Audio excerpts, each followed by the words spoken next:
September 23rd, 2025, 6 p.m. regular meeting. Please silence your cell phones and other electronic devices. Please stand for the invocation given by Commissioner Collins, along with pledge to the flag. Let us pray. Dear Lord, thank you for giving us the opportunity to come in this meeting today to conduct the business in Meriwether County.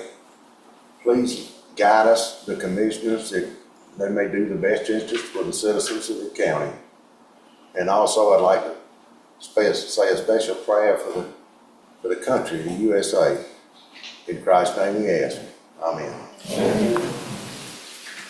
I pledge allegiance to the flag of the United States of America and to the republic for which it stands, one nation, under God, indivisible, with liberty and justice for all.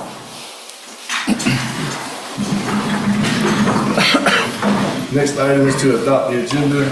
Do we have any additions or subtractions to the agenda? Yes, sir, Mr. Chairman. Under number 4, under new business, we need to add adopt 2025-2026 budget resolution. That's under number 4, adopt 2025-2026 budget resolution.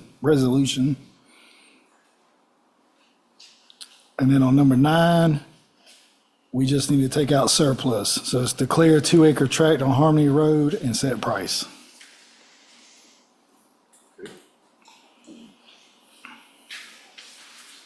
No other additions or subtractions? That is it, Mr. Chairman. Do we have a motion to accept the agenda? So moved. Second. All in favor? Agenda adopted. All right, I understand we have need for executive session Yes, sir. for litigation, personnel, real estate, and tax matters. We have a motion to go in executive session. So moved. Second. All in favor? Executive session is 6:02. Favor? Regular session is 6:58. There's no action taken in executive session. Next item on the agenda is presentations. We have Mrs. Belva Dorsey Mott, Richmond Services Program Incorporated. Good evening. Okay. Thank you for this opportunity to provide a brief update of the services that we do provide to children and their families here in Meriwether County. I believe you all received a copy of our packet, and so I'd like to walk through this really quickly. I know that, you're behind schedule, so I won't take up too much of your time. You'll notice on the first page, it does include our vision and the mission for our organization. Our vision is that every family is thriving and engaged in the community, and our mission is to empower families to thrive through quality education services and partnerships. Enrichment Services Program does serve 11 counties, 10 counties in Georgia and Russell County in Alabama. And our 4 core services are education, employment training, where we're able to help individuals gain job skills and get into the workforce. We do stabilize hardworking families by helping to prevent utility disconnections and addressing food insecurity. And then we also focus on family strengthening. The next document does highlight the services that we offer here in Meriwether County. We do have a peer agency, which is CAFI, so many of you might be familiar with Community Action for Improvement. We provide the early childhood services here. So that's Early Head Start and Head Start. You'll notice our 2 locations in Meriwether County. One location in Greenville, and then another location in Luthersville. And the board representative for Meriwether County is Rhonda Fuller Denton. The next document that highlights our impact shows that we have 14 employment positions here in Meriwether County, and the amount of funds, I'll say invested in Meriwether County for the services is $1,516,894, and that is for the 48 children served here through Early Head Start and Head Start. And then the final document just highlights our services in action throughout our 11 county area. During the 2024-2025 period, about 1,200 children and their families were able to receive the early childhood and family supporting services. 10 individuals received employment training, and again, this is throughout our service area. About 4,400 received the utility assistance to prevent those utility disconnections, and then about 9,800 received commodities to address food insecurity. And one last thing that I'll highlight is that we do track the family's movement along a continuum of crisis to thriving. We want to ensure that when the families leave us, that they are able to get closer to economic self-sufficiency. So during this period, 141 families moved toward economic self-sufficiency and 5 reached it. And we define economic self-sufficiency as a family's ability to address their basic needs without public or private assistance. So again, thank you for this opportunity to provide this update. Are there any questions that I can answer for you? This, page 7, that's page 7 of our page. The one, 2024, 25 community impact, services in action. Those numbers you just said, is that for the entire 11 county region? It is, yes. Okay, thank you. Thank you. And if you look at the impact 2024, 2025 for Meriwether County, that will show the numbers of children served here as well as the financial investment. I don't know the page number, but it, like I said, it has impact at the top. Well, I think you're doing a great job. Thank you. Thank you all. Have a good evening. You too, thank you.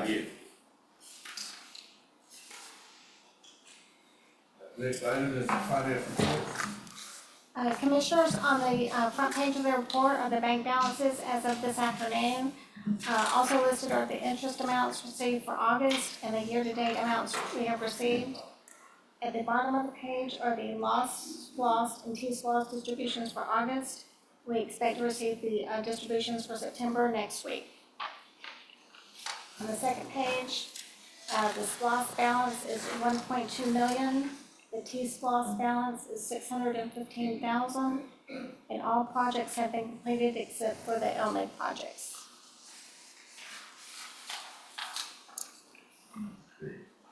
Any questions from the board about the finance report? Any department heads here to speak tonight? Does not look like Mr. Chairman. All right, moving on to citizen comment. I understand we have a citizen comment. This is Susan Pritchett, 250 Twin Lakes Road, Gay, Georgia. Yes, ma'am. So speakers must contact the county clerk at a.stevens@marylandcountyga.gov or 706-672-3460 on or before the dates and times listed below in order to be placed on the agenda to speak. Speakers must provide their name, address, and topic they wish to discuss.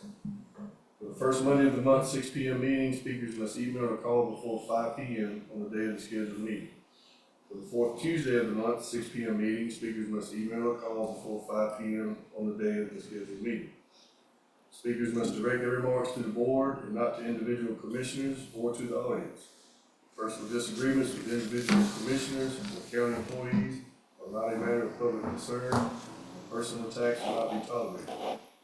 Speakers will be allotted 3 minutes to speak on their chosen topics as they relate to matters pertinent to the jurisdiction of the Board of Commissioners. No questions will be asked by any of the commissioners during citizen comments. Outbursts from the audience will not be tolerated. Common courtesy and civility are expected at all times during the meeting. No speaker will be permitted to speak more than 3 minutes or more than once unless the board votes to suspend this rule. So if you will, please state your name, address, and topic, please. Susan Pritchett, 250 Twin Lakes Road, Gay, Georgia, 30218. My topic is Flat Shoals Road. It's the same topic I'm here time and time again about. Twin Lakes Road is like an old buggy road. We used to have blacktop on it, and now apparently the blacktop's on the bottom because all we have is a bumpy road. But part of that reason is because of the truck traffic. Now, I went to my commissioner, who was very helpful. In Pike County, they had these really cool signs that say, semi-trucks, don't turn here. You do, we shoot you. Okay, I didn't really say that. We were trying to make a point. Don't go down this road. You put them up all over the county. It's great. Some of these guys obviously can't read. of the problems I see at both ends, in Pike County and in Meriwether County on Flat Shoals Road, is it doesn't say that it's a weight limit road. It doesn't say 5 tons. It used to, but it was usually covered up by brush or something else. DOT's been out there at that bridge, at the Flint. Somebody's gonna end up in the Flint, because they've rated it at 5 tons. Those trucks weigh anywhere from 25 to 80,000 pounds. One day, there was a chemical truck, Dupree. I got picture after picture after picture of these trucks going up and down from the ranch.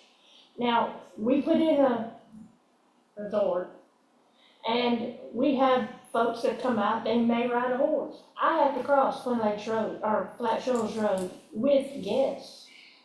It's not always gonna end well at some point. One day, we did have a big group out, and a truck came over that hill in front of the ranch, wide open, coming as fast and as hard as he could. The road's not wide enough for a semi. If 2 semis met, somebody had to be in the grass. And not to mention that Twin Lakes, or I keep saying Twin Lakes, Flat Shoals has not, it seems like every road in the county of Meriwether has been blacktopped except Flat Shoals. Sorry, I keep saying Twin Lakes, I don't mean to say that. But I've gotten to the point where I hope they don't blacktop it. I mean, that's kind of slowing the trucks down. What can we do to get these trucks off there? Now, I know you said we can't talk ugly about anybody in the county, but our do-nothing sheriff's office ain't doing nothing about it. I have called, the guys that stop the trucks. And there was one that sat at the end of the road, and he called them truck after truck after truck. I'd go down there and just, and he did really good, but he can't sit there every day. And the sheriff's office can't either.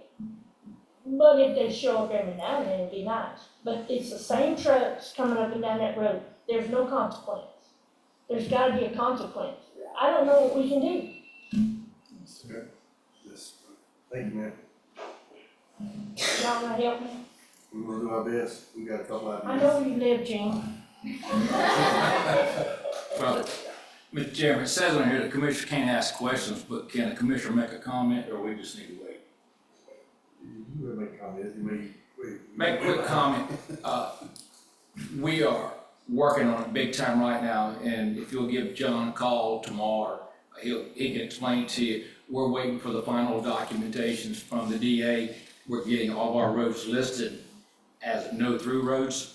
That's been the problem. The sheriff doesn't want to write the ticket because the DA throws them out. They don't want to write a ticket because the DA throws them out. So what we have found out is some of the I's aren't dotted, the T's aren't crossed, and we haven't got everything in the proper order to where the DA cannot throw it out. And he came before us a while back about the budget.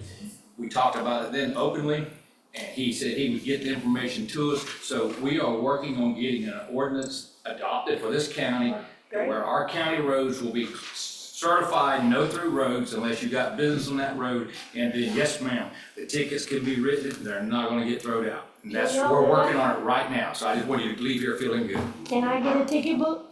Mr. Well, we're Pritchard, gonna hire somebody, you wanna fly? my card is right there. I will take the job. Should be right on the, Oh, okay. Thank y'all. I appreciate y'all. Y'all Thank did you, a give good me a job. call. Next item is the minutes from September 8th, 2025, special call meeting at 5:30 p.m. We got a chance to review the minutes and any changes that can be made. I make a Hearing none, motion, make a, go ahead. I make a motion, we adopt the minutes from that. Second. All in favor? Okay, item 2 there is the minutes from September 8th, 2025, regular meeting at 6 p.m.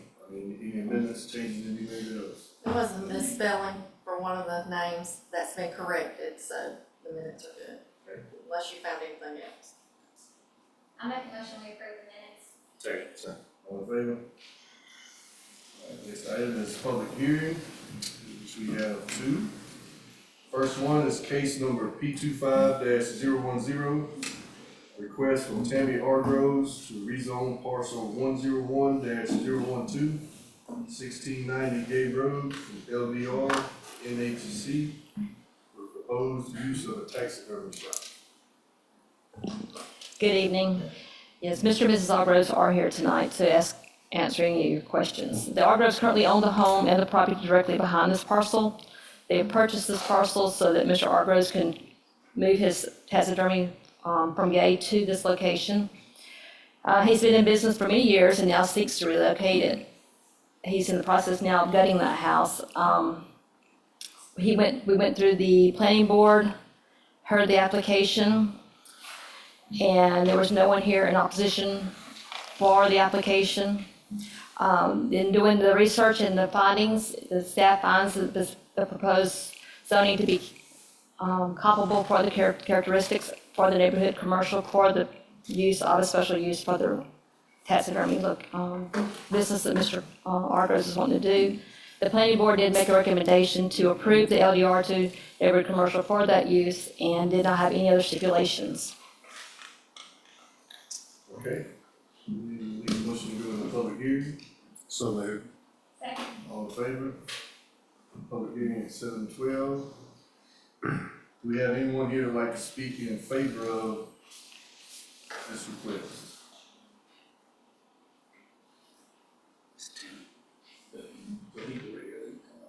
Again, the invitation is open to the requester as well as the people. I just need you to sign your name and address there. This is Mr. Argos.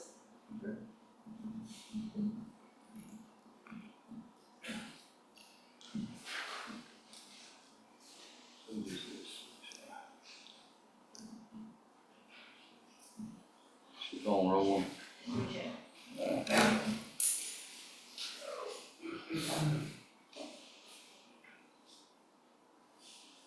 Good evening. Oh, just, what I do? Name and address. Is your name and Oh, Glenn address? Argos, 1776 Gate Road, Greenville, Georgia. If you're the requester for this, or anything you'd like to add to her comments, or? No, sir. All right, thank you very much. Good, thank you. You already warned he wasn't a public speaker. Anyone else like to speak in favor of this request? Okay, is anyone in attendance like to speak against this rezoning request?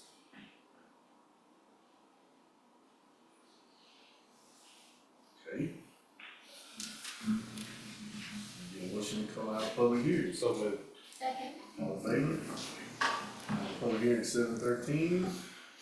Commissioner Collins, this is your district. Yeah, this is in my district. I'd like to make a motion, we approve the rezoning request from Annie Hargroves on parcel number 101-012, 1690 Gay Road from LDR to NHC for proposed use of a taxidermy shop. I'll second. All right, the motion second, all in favor? Motion passed. You take her. Item number 2, case number P25-001, request from Stephanie Harris to rezone parcel 133-009, 15 Bishop Circle, Warm Springs, from RD to A1 for special use to allow the establishment of a camping, glamping facility. I'll go into public hearing first. Yeah, so bring the motion to go into public hearing. Second. All in favor? Okay, so Ms. Harris and her husband are here tonight. Back in August, they came before me and got a permit to build a little outhouse on their property on Bishop Circle for a family get-together location to do a little family camping, glamping facility. She said that her family, You said in August? in August, they got permit to do a little outhouse for her family's little camping, for the camping of the, okay. And that was just for the family to come down on the weekends and then they have a place to go to use the restroom and do whatever, because they were putting a geodome up. A geodome is a camp tent that's there. They're not, it's not permanent, but it's not, one that can be taken down every day. The family does come down on weekends. They live up north in Atlanta area.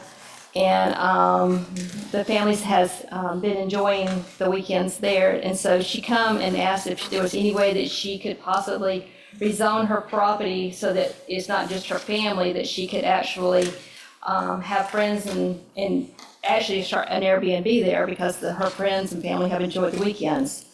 Due to the increased interest is the reason that she's requesting this rezoning. She wants to consider it a glamping because she doesn't want to have RVs out there. She just wants to have the geodomes. When the planning commission heard her case, they did have several questions for her. And some of the recommendations for approval on this 47 acres was to limit the number of glamping geodomes or yurts to just 6, that it does not disturb the vegetation buffers on the property lines adjacent to the residential uses, require the health department approval of any septic system. I've gotten that from John Lyons, and in his system, the system they have in place right now would be okay with the 6 geodomes. Restrict the amplified music and outdoor events from 10 p.m. to 7 a.m. And no more than a total of 24 people on site at a time. And so once they did the conditions of approval they recommended approval with those conditions in place. And Mrs. Harris and Mr. Harris both are here tonight. So let me pause there for a second, because 24 people max on site is not listed on my document. And you did not mention the item 5, limit exterior lighting, downcast shielding fixtures. So we have the most current document. The number of 24 people on site was what Ms. Harris had said to shoot would be the number. That's not the recommendations. I'm sorry. I did put that in the wrong place. I'm sorry, when I said that, I did, but that's not one of the recommendations. What you have on there for the recommendations is what they asked for. I'm sorry, I wrote them on mine, the 24 people was, when they asked the question what the number would be, she had said 24. I'm sorry, that was not one of the recommendations. But the limit exterior lighting. Yes.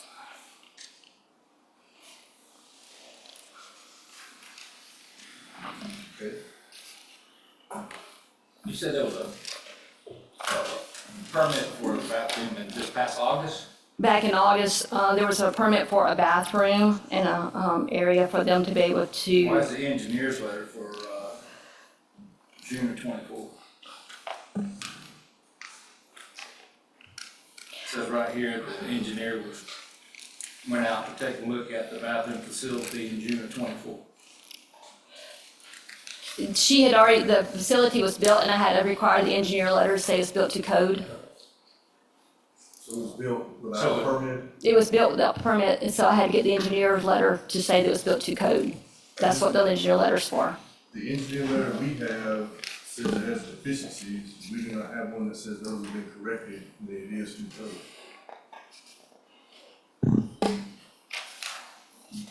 He calls out, or he or she, the engineer calls out 3 items that need to be modified. And I don't see any documentation unless I missed it. It says based on inspection, the structural repairs and modifications are required, and it says install block wall foundation. Do you know if that's been? She would have to answer those questions. Have you been out there to see if that's been done? I've been out there and it was done, but I didn't do the inspection. I'm sorry, I don't have that right here. Yeah, the sucker came and inspected and they approved it. Hold on a minute. Oh, sorry. But the structure was done before the permit was pulled. Yes. And then, can I talk now? No? Yeah, okay. So I'm Stephanie Yeah, I'm Timms. asking questions on. Stephanie Timms, 15 Bishop Circle in Warren Springs, Georgia. So when we originally called to find out if we needed to get it approved, they said it was a livable space that we needed. Well, us being lay people didn't consider livable space being a bathroom. So, but after I talked to Ms. Cassandra, and that was after we started building, she said, well, is it a full bath with the shower? I said, yes, you have 2 full bathrooms with the shower. She says, well, you need a permit. So we went back and got our engineer to get involved in it. He made recommendations and the changes, and then we worked with the the guy that comes out and approves it, everything came out and approved it, and we were all good to go after that. So that our county representative came out and approved it. Yes. Do you remember that guy's name? You have, I don't remember his name, but he came out and approved it.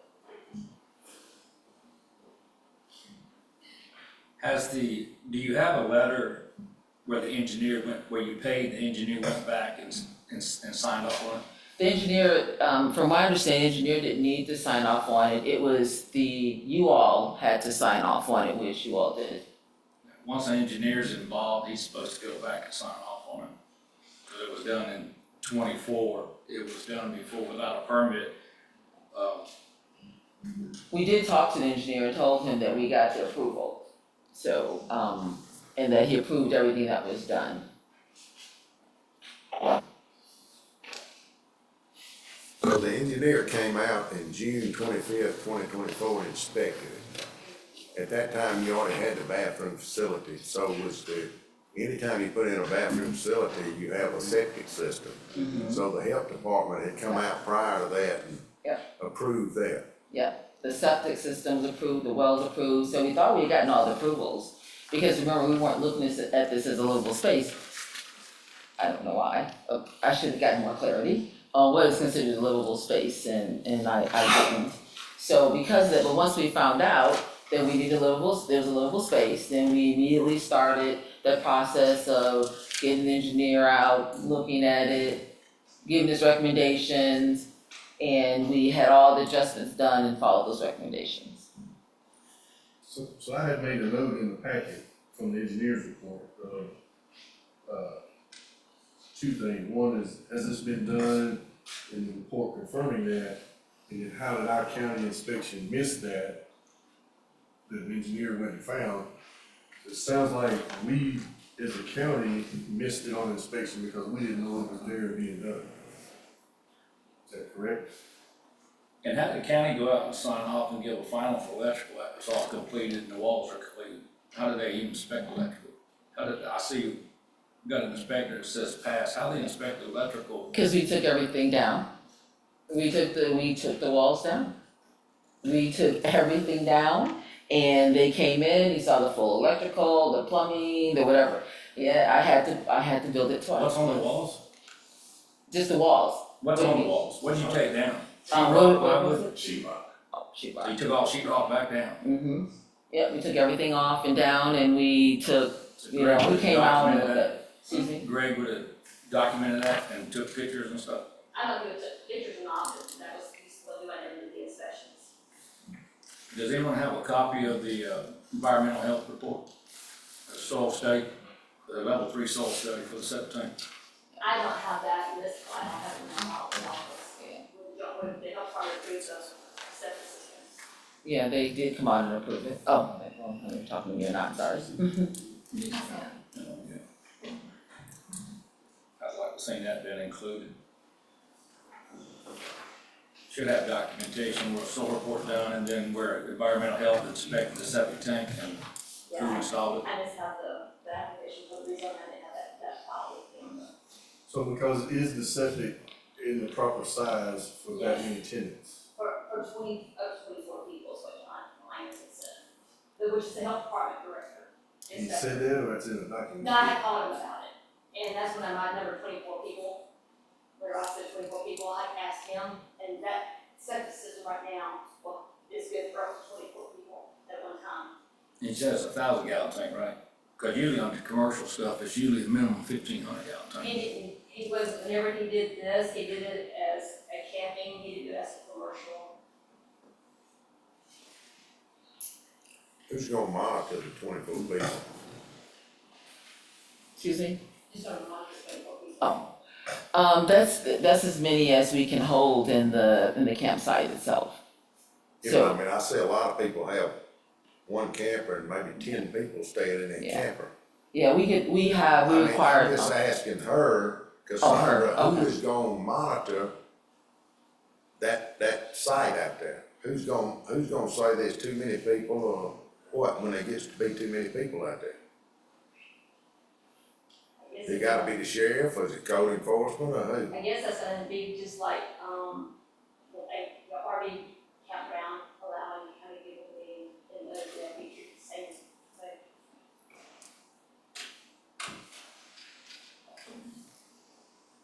This is listed on the Airbnb, correct? Airbnb, Or yes, Airbnb, I'm sorry. yes. What's the rate that you're normally charging, and how long have you been charging out there? How long has this been going on? So, 'Cause some of us went out there, and some of the folks say they've been there for quite a while, coming back and forth enjoying it, but how long has it been going? yeah, so we started it probably late last year. So we've had the property for 3 years. We had family and friends there for probably that whole year or few months of time. Family and friends came out, which they suggested, oh my gosh, you should Airbnb it. So I looked at all the ordinances, all everything. I'm sorry I didn't find, I apologize because again, I think I should have gotten guidance. I should have asked more questions because I didn't see anything that said you couldn't have any Airbnbs. And then just to solidify it, I checked Airbnbs. There's Airbnbs everywhere, all around me. So that confirmed that we didn't, Airbnbs are allowed. So probably in the August, September, November, sometime in there, I think we had started. But once I talked to Cassandra, because I came to get a permit and do the cabin, and once she told me, you have an Airbnb, you need to have a special use permit, we immediately began working on getting that special use permit. Because we want to make sure we're always doing the right thing. Just like we tore down all those walls and rebuilt that whole building again, because it was the right thing to do and we needed to do it.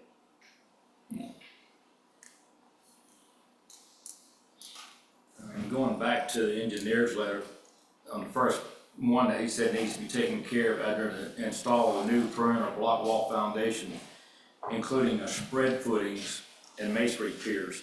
So when the footings were done, when the piers were done, the engineer should have went back and inspected those. Did he do that?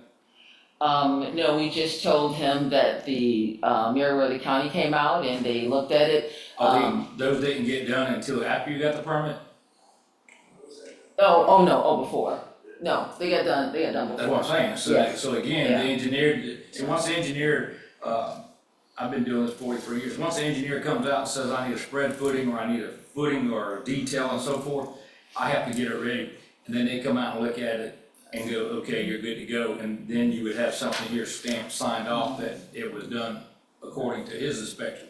So now we don't have nothing from the engineer, and there's no way the county can sign off on the footing at all. They'd have to have an engineer go out there and dig around it and sign off on it. What's that? County papers, she just handed us. You got it back. He's not approving anything. We did some pictures, didn't we? Yeah, right. We sent pictures to the engineer. It says preliminary license. We did send pictures to our engineer.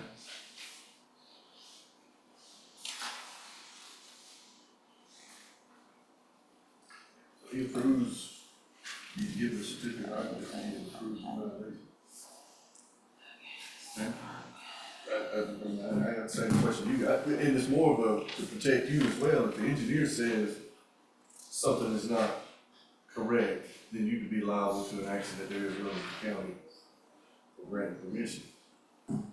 I still don't understand how the county signed off on the footings and pier if they've already poured. Anytime that ever takes place, the engineer has to do it, so the county's not liable. I don't know how they signed off on it, I really don't.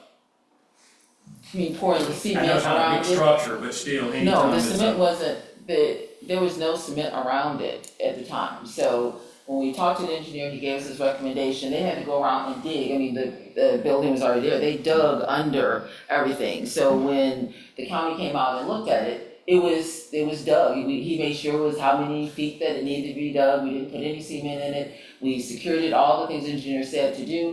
He came out, he checked it, he had his little paper with what the engineer needed.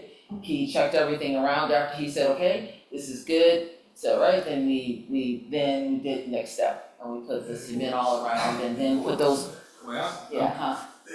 cement footings, and they put the, whatever blocks we needed, so, we All right, followed it. I'm trying to understand, so you're saying that the county came out and inspected before it was poured? Yes, I thought y'all were saying that. no, they came out and. So when he gave you this report in 24, nothing got done until just a year later? No, Yeah. You gave us like 8 months or something to get it done. I think she gave us. No, what I'm saying is, a while ago when I asked about the concrete, Yes. and I guess that's your husband. Yes, Nice to meet you. I thought he said, no, you know, that was already poured. Yeah. That, No, so let me start over. I'm probably not being clear, so I'm gonna try to start over. So we found out that it was a livable space. Now talking to Cassandra. So then we went back and we said, okay, what do we need to do? Oh, excuse me, just one. yes, Let's forget about Cassandra in August. okay, I'm trying to find out when the engineer gave you this report in 24 yes. and said 3 recommendations Mm-hmm. to install a spread footing and masonry piers In June, of 24. yes. I would like to know when was those poured? Sometime in the, before it came out, sometime between June and August. So they So were I don't, poured before the county came out. no, so every time we did a step, he came out. So he came out, he looked at it, he saw what the engineer wanted to have happen. We said, okay, we're gonna get started working on that. So he needs the electrical, he needs to see the plumbing, he needs to see this, tore down the walls. He came and he looked at the inside to make sure the electrical was good, the walls were in the way they should be. So he said, okay, are we good to go there? We are. The next step, he said, okay, then you have to get things dug underneath. So he said, don't close it up, don't pour any cement till I get back here, okay? So we dug and all that kind of stuff, we didn't pour cement, he came back and he measured it, he said, okay, this is good all the way around, then we poured the cement. So it's a step-by-step process. Huh? September 24, she had to put it in 24. She got a permit in 24? You just told us all. You've been cutting us this past August. 24. Not this past August, this is 2024. Well, the whole time I said this August, you said, yeah, just in August, you never said 24. Yes, it's not this I was August. asking if this is in August, why is it a year later? I'm Nobody sorry, said the nothing. days, and I was, I mean, I'm sorry, that's not problem now. Yeah. I was thinking, it's 24, August 24. Yeah. So we is didn't when this all move, started. and we didn't move until he The approved it. first inspection. She got a permit in August 24 to start all this for her family use. For her family, they did this for her family to come down. And then you told her she had to get an engineer. She got the engineer, when she said something about what she was doing, I requested that she might want to get an engineer to lay it out and how she wanted to do it, which is what she did. And that's what her drawings and all that are from the engineer. And he's the one that suggested the items that he suggested, and then Greg went out there and did the inspections.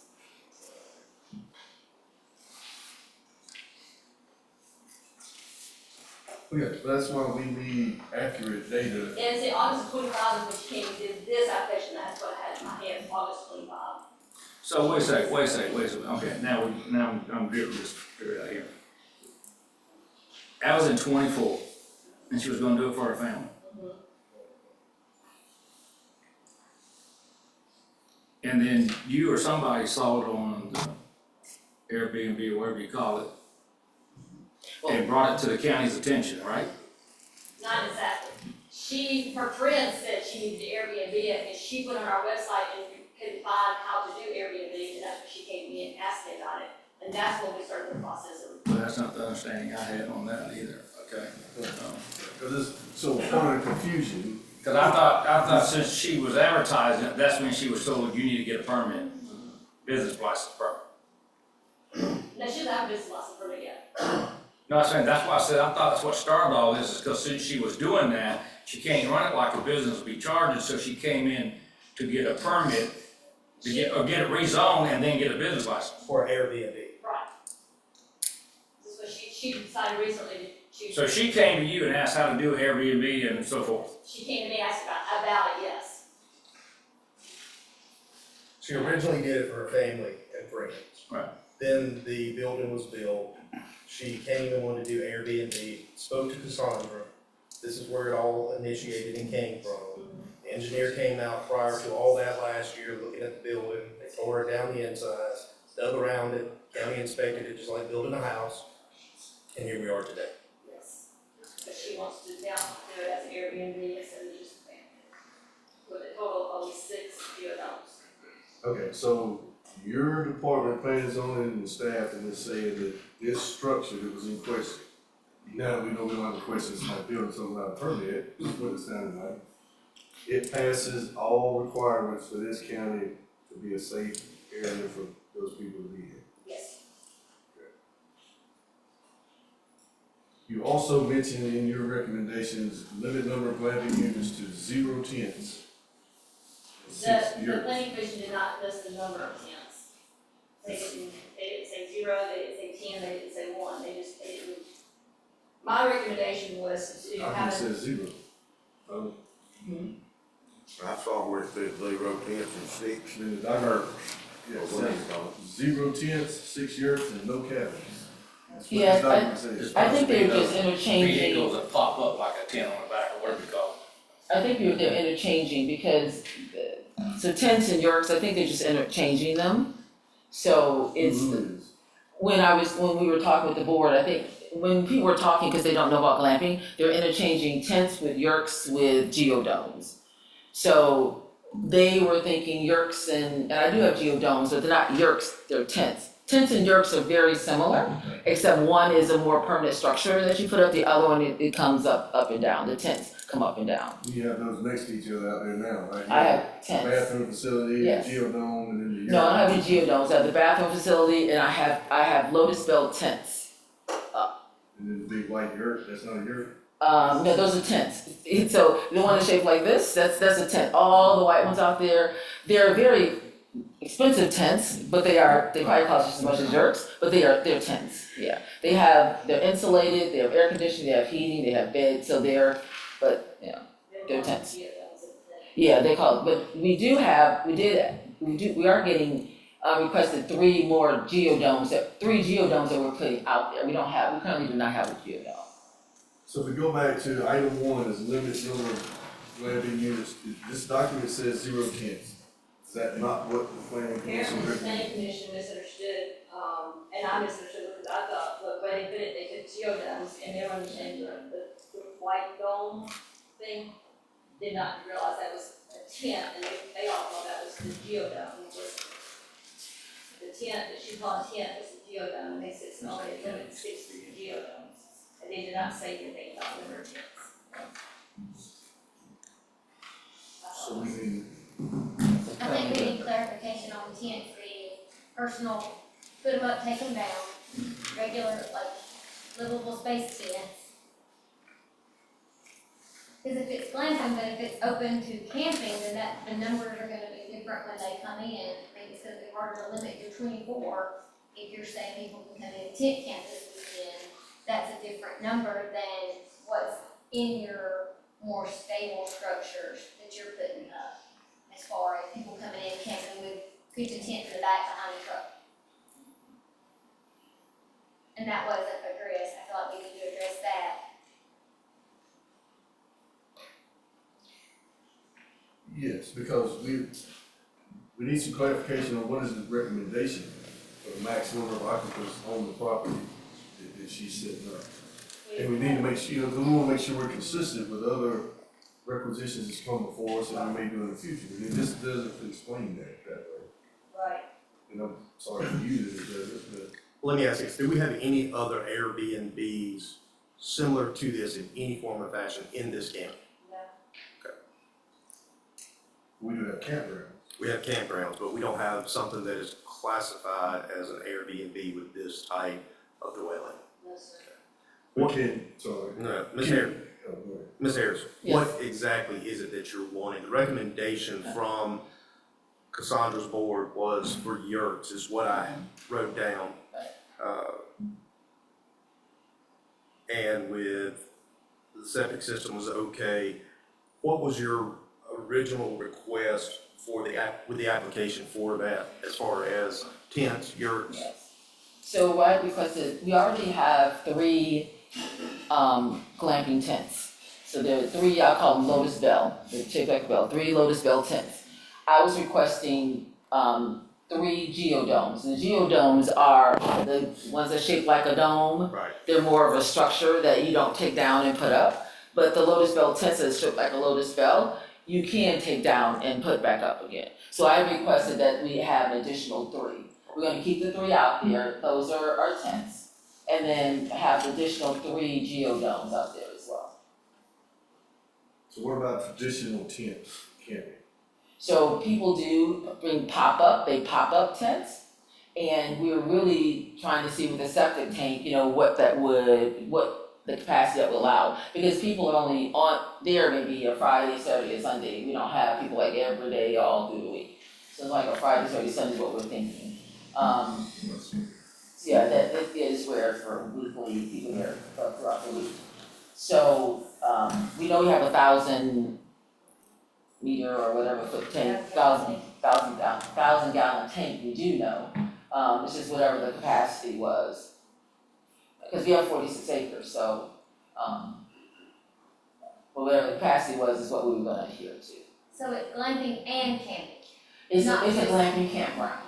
Yeah, we have glamping campground, so it's a agriculture for all the agricultural stuff with a special use for campground.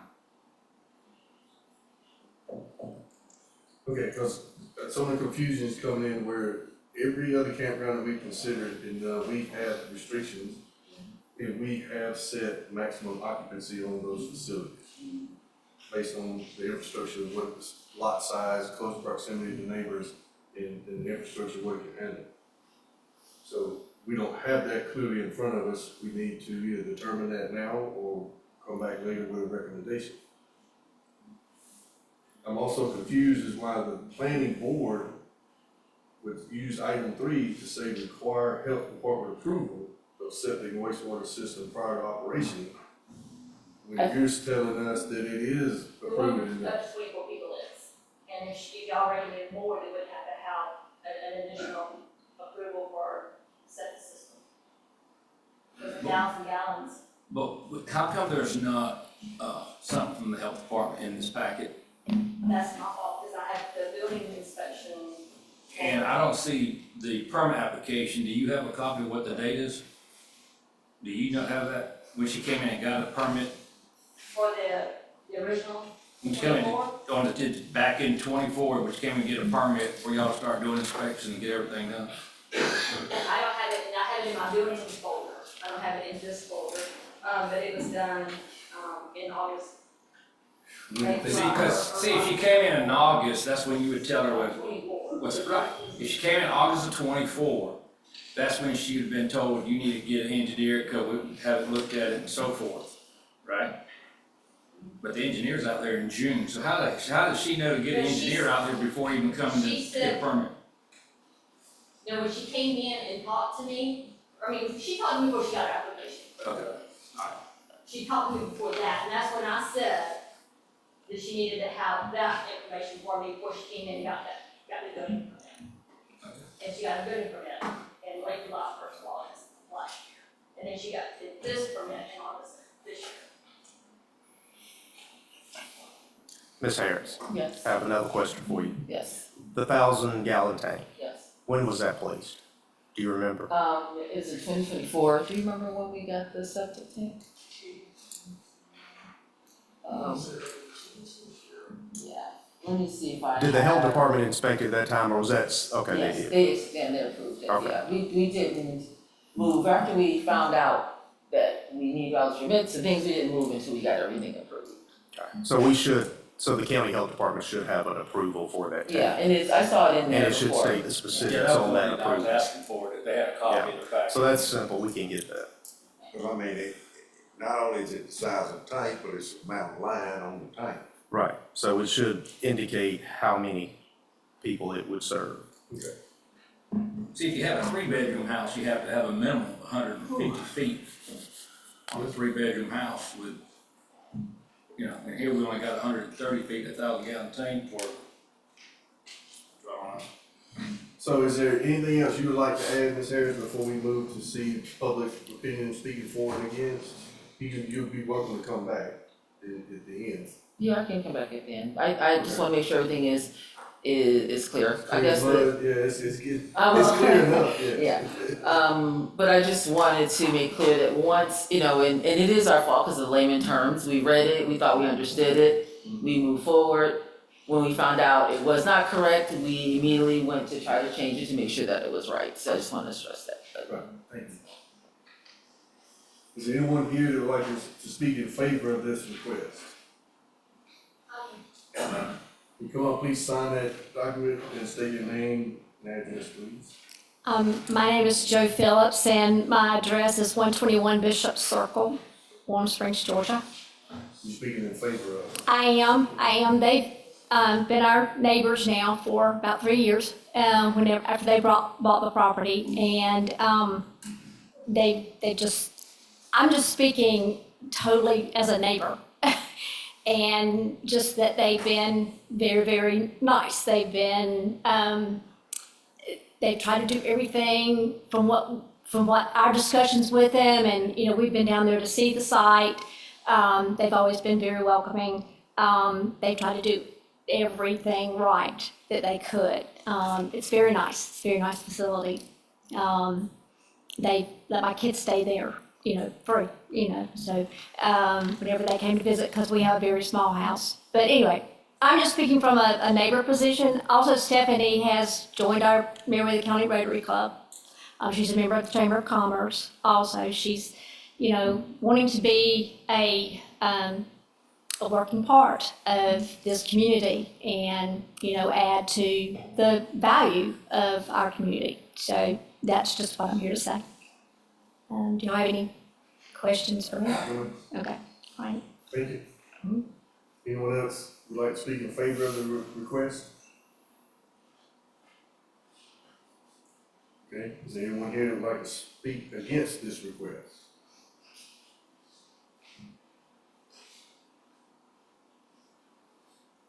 Okay. I assume you don't have any other comments, since no one spoke negatively, so there's nothing to rebuttal. Well, I did find the Wellborn evaluation report. I was trying to find all those reports you all have and the signature for all of those as well, if you want to know. Yes, if you can you get that from her, email or? Okay. All right, I need a motion to come out of public hearing. So moved. All in favor? Public hearing 7:48. Any discussion among the board or more questions? It is in my district. I did go out and visit. It was, supposed to be a very busy weekend. It was full. I'd like to get some clarification on this septic, this wastewater system, so that we can set an actual limit on how many people to be there, to make sure we're within those guidelines. We should be able to pull that documentation relatively quickly, correct, if it's in our county document? Mr. Chair, you could set a condition that the occupancy cannot exceed what the septic tank. Okay. The health department says that the septic tank can manage, if that's something that you want to say. And I think the inside the public hearing, it was said that, or I believe the senator said that was 24, but you could set it as, the lesser of or the higher of, or however you want to do that. Well, what if he does that, if he does that, say, do not exceed the septic system, and they come in and add to the septic system? Which is why I was saying you could do it as a lesser of, for instance, 24 or the maximum number of septic tanks. So therefore, if the septic tank only had 16, then the lesser number is 16. The second, if they changed it to the septic tank was 30, the number is still 24. Okay, Does that make sense? Yes. and that makes very good sense. And I'd like some input from the board on this recommendation limiting number of rental units to tents, yurts, cabins. If we set occupancy level, in my opinion, doesn't matter what they stay in, their own camper, their own tent, or one of their yurts, I don't care which one it is, it's the number of people staying between, so. Right. You didn't want to have an opinion on that. I agree with that. Yeah, I do too. Okay. Okay. So, I guess I would like to make a motion then to approve the request, with the limitations of, item 1, I will detract. Item 2, do not disturb vegetation buffers along property lines adjacent to residential uses. Item 3, require health department approval of septic and water waste systems. And for the occupancy not to exceed the health department's rating of that system. or a maximum of 24 people. The lesser of. Lesser of, sorry. And then also keep number 4, restrict amplified music or outdoor events from after 10 p.m. to 7 a.m. And number 5, limit exterior lighting to downcast shielded fixtures. I'll second it. All in favor? Thank you. Sorry that took so long and stressful, but there was a lot of dates and things that just didn't line up. Appreciate you guys working hard to overcome the confusion that you had early on and then doing it the right way. Thank you. Next on our list is appointments. First appointment is appointment to the Recreation Advisory Board for a 2-year unexpired term, District 3, term expires June 30, 2027. We had recently had an appointment for that, for District 3, but he is unable to fulfill that appointment, so we are needing another appointment at this time. Mr. Chairman, I'd like to,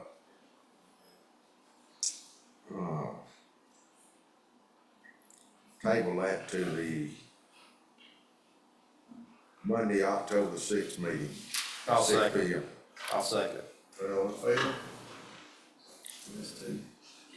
Next item is unfinished business, consideration of the proposal from Cousins Networks, subsidiary of Diverse Power Internet Infrastructure. Commissioners, this was a table item and staff requests additional time for legal review and consultation regarding the current contract with provider Spectrum.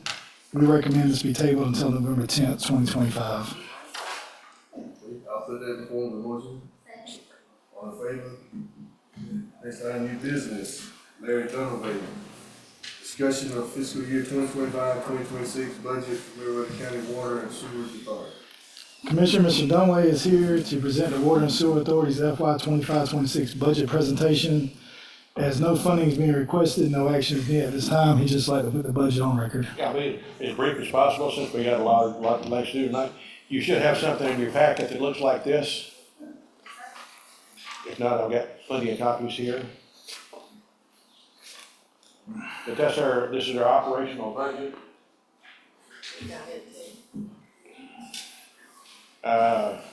Just made a few changes in it this year. This is our second year running with our own contractors that were doing that do our maintenance.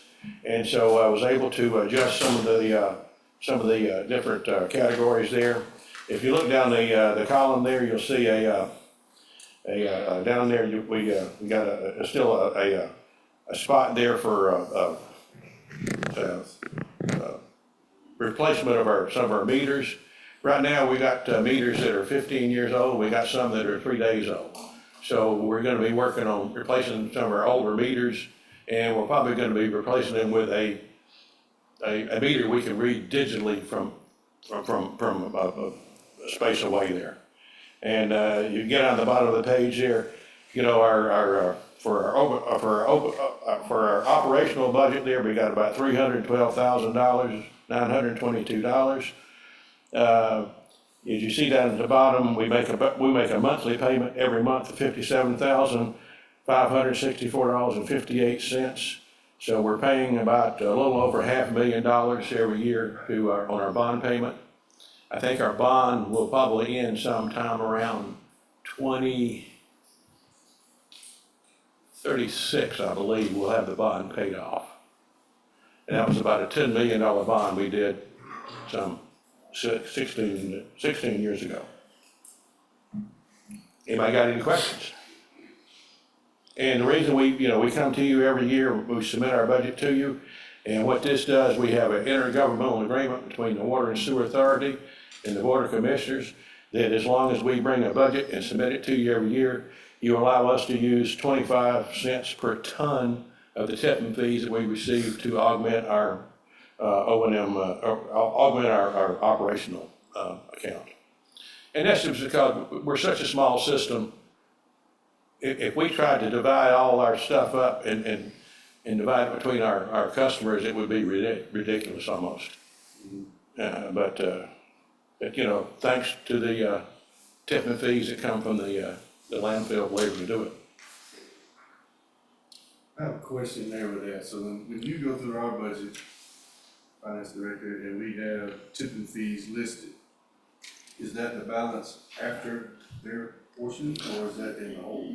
It is split between Meriwether County and split between Water and Sewer Authority. So we received 2 checks. So this number on our. On ours is it's just the counties. Yeah, it's like two separate accounts, basically. On the finance report, Mr. Chairman, the tipping fees is the Water and Sewer, the host fees is Meriwether County. But we did have them split into 2 separate checks because there is an IGA in place between the county and the Water and Sewer Authority. But, so, It's not counted in our budget, it's just presented to the board to know how much money came in. right, so the tipping fees, that $210,904 is going to the water and sewer. Correct, directly to the Water and Sewer. And that's 0.25 per ton, with he's budgeting 122,822. I believe it's $1.46, isn't it? yeah, I think that's correct. $1.46 a ton is what our portion of it is. It's 25%, or 25 cents. No, what that tipping, that's 25 cents per ton that we're allowed to use to augment our operational account. The other part of the tipping fees is dedicated to paying our bond payment. You know, we pay $57,000 every month on a bond payment.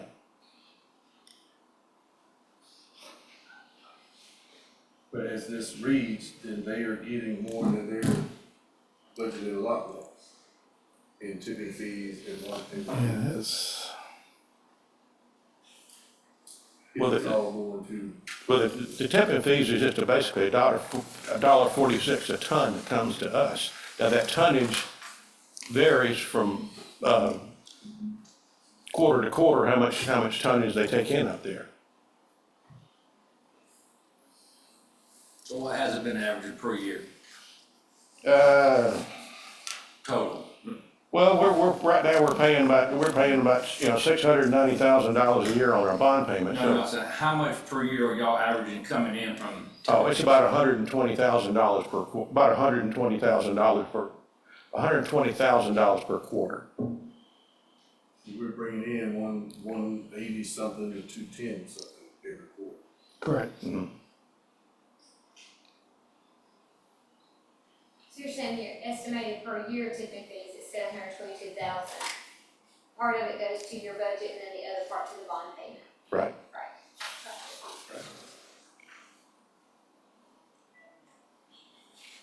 Okay. Yes, yeah. I think that's worth looking into. Yes, sir. Okay, thanks, sir. Great, thank you. Next item is Douglas Piles, request for funding from Meriwether County.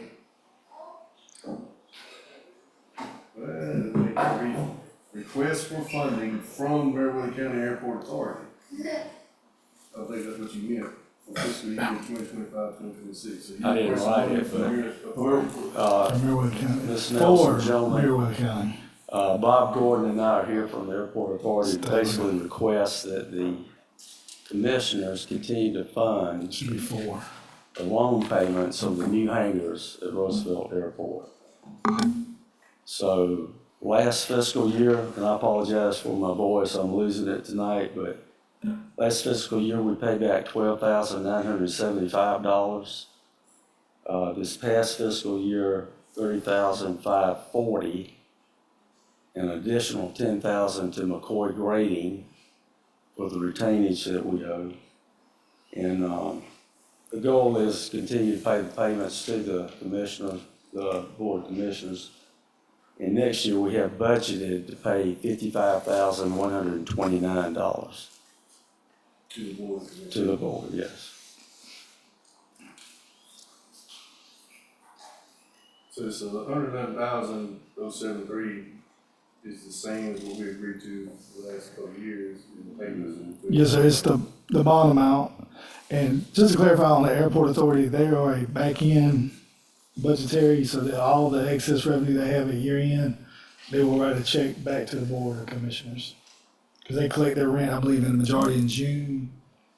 It kind of spreads throughout the year, so on the back end, they're more revenue surplus. They'll give it back to the county. So basically, it's the county advancing the money in a sense, and then we get a portion of that. More funding, you're asking to continue to do the same thing. That's Correct. So, And this, aren't we still making their payments from? This is what this was about. And they'll pay back estimated 55,000. If they can pay back more next year, they'll pay back whatever they can pay. But right now it's budgeted at 55,000. Once we get half our money back. Correct. And I think they're down, like you said, they made a $10,000 payment towards the retainage. That was a $58,000 IGA between the commissioners or the county and the airport authority. They made an additional $10,000 payment on that, and that's a $500 month payment. So they're working on paying that down. They're showing good faith paying back to the county as quickly as they can. That'd be awesome. Anything else? no, sir, I'd just like to invite all of you, either a one-on-one or one-on-two meeting with me and some of the other board members, trying to, for informational purposes, get everybody on the same level, if you will, about what's going on at the airport, things that are coming up. Commissioner Collins has been to a couple meetings, and I know it's kind of scheduled at an inconvenient time, but I can meet 24/7 with anybody, anytime you want to. So we've kind of been doing a lot of research over this last year, and I think the information would prove pretty valuable. So Thank you. thank you. All right. This would need a vote. Yeah. So do we have a motion to approve or? So moved. Approve? All right. Is there a second on that motion? Second. All in favor? Item 3, Jane Farr and Alan Parham. Consideration of the Industrial Development Authority fiscal year 2025-2026 budget. Commissioners, Ms. Fryer is present to request funding for the IDA for FY 25-26. The current proposed budget includes $300,000 for the IDA. Thank you for allowing me to come tonight. Alan, please pray for his family. His stepfather was sent to Atlanta for heart surgery, and surgery's in the morning, and he was not able to come tonight. So I'm here representing the Development Authority. I have one of our members here, Roseville Plant. She's been on there and been a big help to us. She's former chairman, and we appreciate that. Brian's a former member of the board. And I also have my new assistant, Jody Sharp, who's doing a great job, and I'm just really proud of her. She's doing a wonderful job. I put a package in front of you, and I know you're tired because I'm tired, and I don't want to hold y'all up. I want you to take this home with you and study through it. It is our annual chart that we do every year showing what the taxes are that industry pays. And just a quick overview of it, the first section of it is the industry in the Meriwether Industrial Park. And you can see that in 2024, taxes paid to the county, and I know I got a tax person sitting here and may not be exactly right, but $1.5 million. And if you look at all the other industry around the county, they brought in roughly $591,000. So for a total, all the industry was $2 million, a little over $2 million. But I'm very proud of the industry we've got there. And we have 2 or 3 that hasn't even come online yet. They'll be in next year's 2025. So there's a lot going on. The other thing Jody did was a 5-year projection for the industrial park. And it shows the industries that are out there. And you can see she did the tax revenue for the industrial properties past 5 years, looking at that. She actually did this for the Water and Sewer Authority, and they wanted something to show a projection for water and sewer. But you can take this home with you and study it. But we have quite a bit of growth coming right now. There's a lot of business looking at this area. And these 5-year projections just basically shows that we've got 5 industries expanding that will create another 400 jobs. And we have 3 contracts out right now that will create another 450 jobs. sometime 25, 26. So, you've heard me say this before, we're about out of land. We are out of land. We're cramming them in there just as tight as we can, and they're okay with it. We've got 18 acres right now that we're talking to someone about, and once that 18 acres is gone, we'll be coming to you to talk about, help us figure out what to do. The budget that I've looked at this year, I don't think I put a copy of it in there, but it does not show any funding for a down payment on a land purchase or anything. I took all the land out. But one of the big things that I got in there, and I'm not talking bad about the Chamber of Commerce, but our budget, when I look at everything that I'm funding for the Chamber of Commerce, it was over $18,000 this from my budget's going, and I looked at your budget and you're paying $20,000. Now, I know I ran a chamber for 30 years, so I know what it takes to run a chamber, but I never got any funding from anybody. Our funding at our chamber had to come from membership dues. So I know we're small and rural and it may not be possible to do that, but taking $18,000 out of our budget, really hurts us. And I just want to point this out too, and you may not have ever thought of it this way. We have never gotten a cost of living raise. For 14 years I've been here, we got the same amount of money, $295,000 until last year, and you upped it $5,000. So cost of living has gone up, contractors, grading, salaries, office supplies, you name it, everything has increased except our funding. And we truly need it. We've got right now, and I've talked to John about this, I've got $50,000 due from building the new road and some dirt that we bought. If I don't get an increase, John's gonna end up with those invoices anyway. So I just need some help.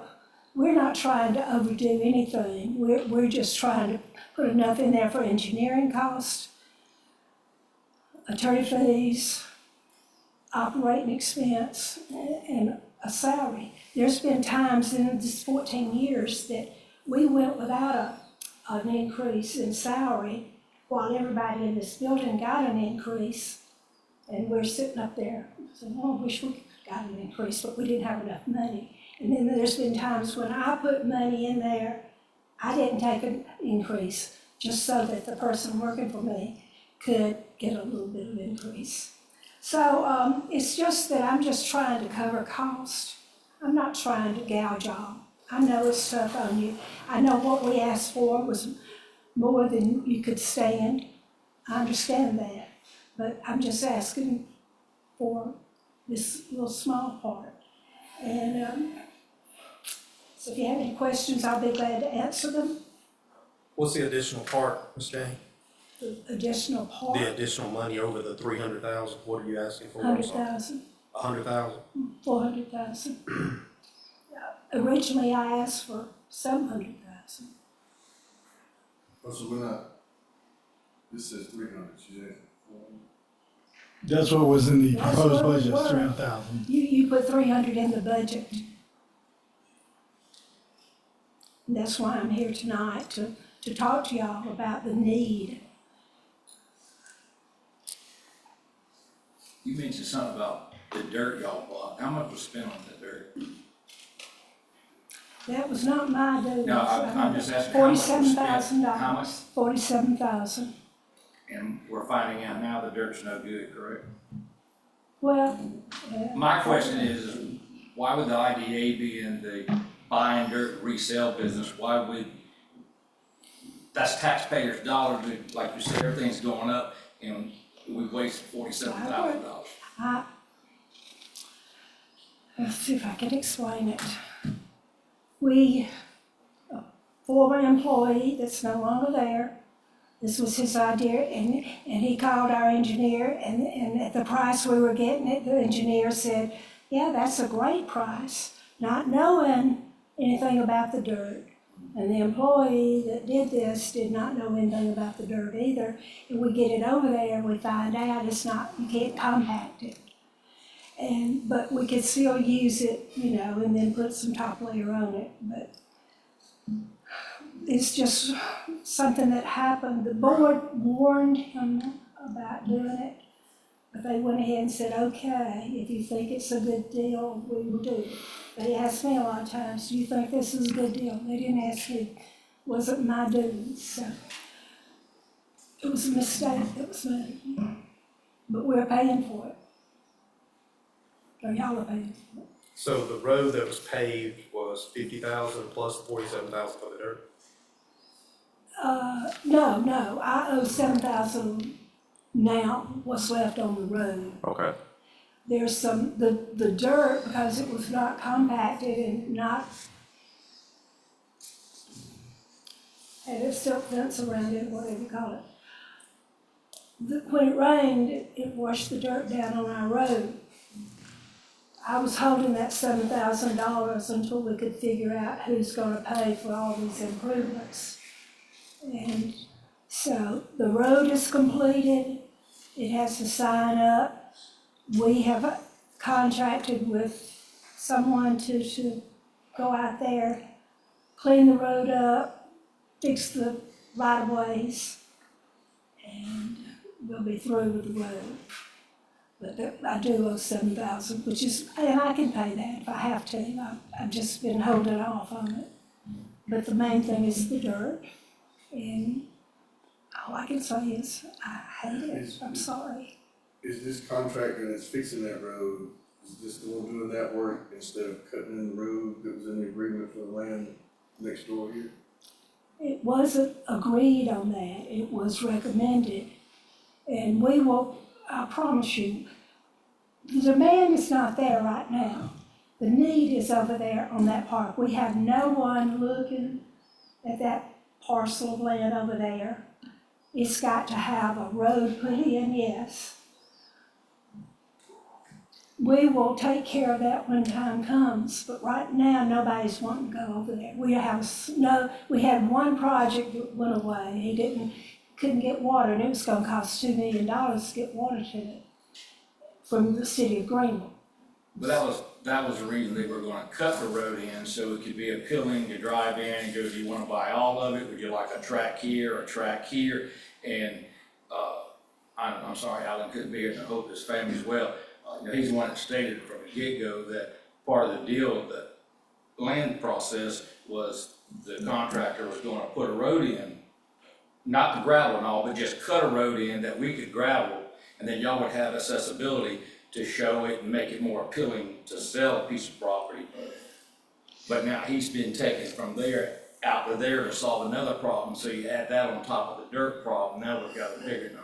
If I get the budget that I'm requesting, I will take that $20,000 out of our funds and get it done. I won't, I promise you that. I don't go back on my word.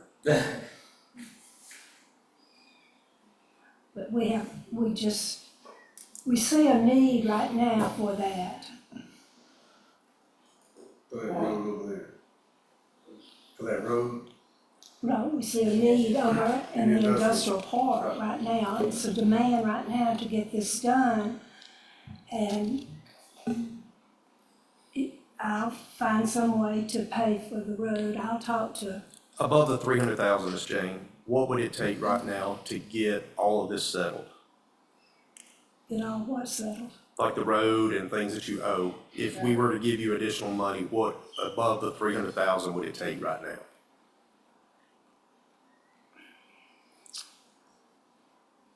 Well, first of all, the $50,000, if I get the 400, I'll pay for it out of our 400,000. I won't ask y'all to pay that. So there's 50,000 right there, so that's 350. If I want to have enough to pay, maybe increase salaries some, even if it's a 3% raise, you still gotta have some funding to do that. And then office supplies, You know, I had $50,000 in our old budget that I thought we were gonna move into the other building downtown, and y'all chose to do something else with that. And so I'm still stuck in my office, which is, every time it rains, my office gets soaked on the corner where my desk is sitting, In this building? yes. Of course, you hadn't had to worry about that in the last month or two. Well, okay, but we did for a while, and it's still wet. The walls are, I have Public Works looked at it, and I have 2 contractors looking at it, giving me options on how to fix that. also, I hope you include the door. At least 3 The years. door has a crack about that big on the side. I've had 2 Snakes come baby in. snakes come in, and so I know there's a mama snake out there somewhere. We put sticky pads down to try to catch them, and we did catch them with the sticky pads. But you'd be surprised at the number of bugs that come in under that door. And so that's one reason I wanted to move. I thought the downtown building would be a beautiful place to be. I have nowhere to go now. I don't want to go to DFAX building, I'll tell you that right now. I just don't think that's a place for the development authority to be. I think we need to have a presence, that industry, when they come, they judge their decision on the way people, why the building looks. And probably cleaning up out there is probably a little more important than getting this road in at this time, is the way I see it. Because if you don't clean that up out there, you're gonna have a mess. What about the businesses that are in the industrial district and they were wanting the dirt because of the land sale, they were wanting to change the lands over between, I think it's BJK and it was in your minutes that y'all discussed giving them the dirt as a concession for them to take that. Are they still interested? I mean, that was just like a month ago in your meeting They canceled their contract with us on that particular piece of property. because they wanted a different piece and there was, They wanted all of it, and I had already signed a contract for 7 acres for a construction company to build a building there on the corner. And they wanted me to tell that company to go somewhere else, and I wouldn't do it. We had a deal with them, and I'm good on my word. I was not gonna go back and say you can't have that property. And so they have 26 acres just past the landfill, right across the street from the mobile home park. We own 26 acres right there, and they have a contract on that. So they are going to do that one instead of the one on the 18 acres. I know there was questions about the retention pond and the dirt, and that was a big thing, they were, you know, that you were, it was in there that they would get the dirt for free They would. if they would take the property. Right. They didn't want, they said they needed that 7 acres, or they just wouldn't do it, so. Well, I do want to put a motion on the floor, and I'd like to make the motion for the $400,000 for this year, budget year, to help you get where you need to be with the additional money that was for the road, to give a little bit of money for additional raises that you need across the board. And if there's anything else needed throughout the year, you can always come back before us and request it. But I do put it in the form of the motion to increase the budget for the IDA to $400,000 for this year. Second. Motion and second, all in favor? Motion failed.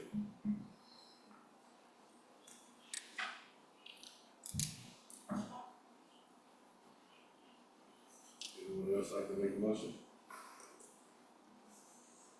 I make a motion, we stay at the budget price at this time, and then they can, like Commissioner Drago said, they can come back and, we can address it again later.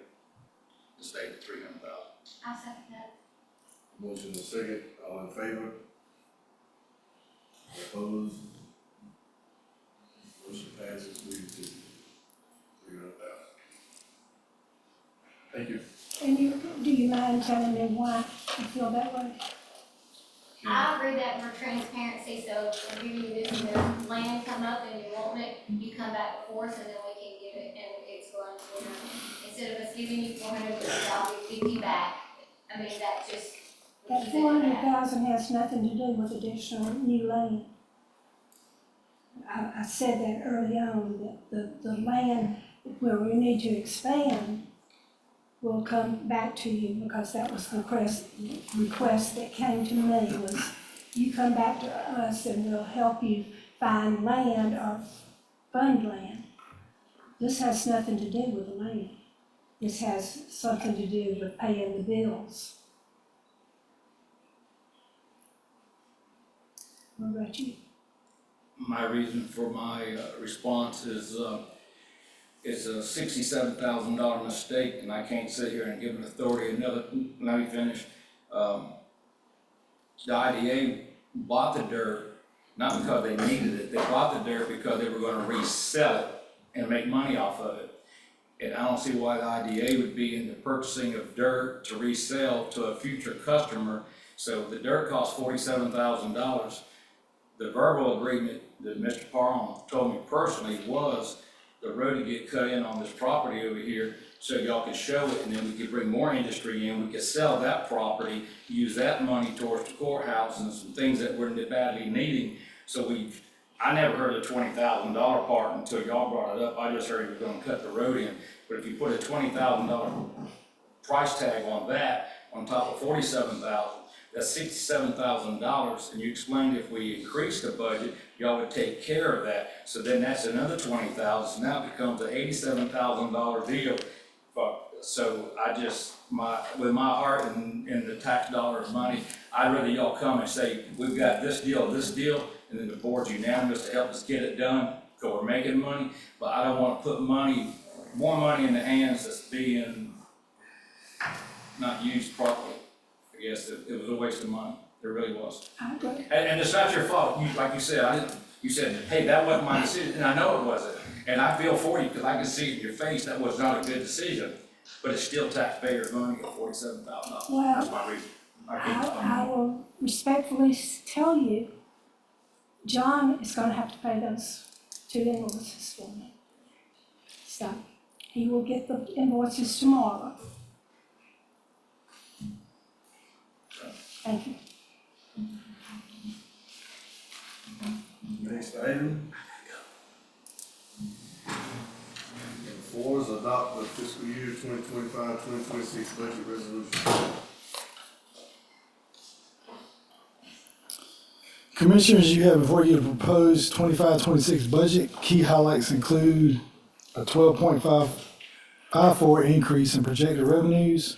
24-25 revenues were proposed at $21,390,470, while FY 25-26 revenues are proposed at $24,073,322. This total includes a fund balance carryover of a little over almost 1.35 million for 2025 LMIG projects, which incorporates, it should be 2024 LRA funds. The carryover accounts for 5.6% of the total 12.54% increase. 42.47% of total revenues come from the collection of property taxes current and prior year. A transfer of $459,188 from the general fund balance is included. However, in the past 2 years, this transfer has not been needed due to revenues exceeding projections. On the expenses, a 3% merit increase for employees effective January 1st, 2026 is included. Employees must meet expectations on an annual evaluation to receive this increase. If expectations are not met, employees will be reevaluated within 60 days for consideration. 6 new full-time positions are included, 1 in elections, 4 in public works, and 1 in code enforcement.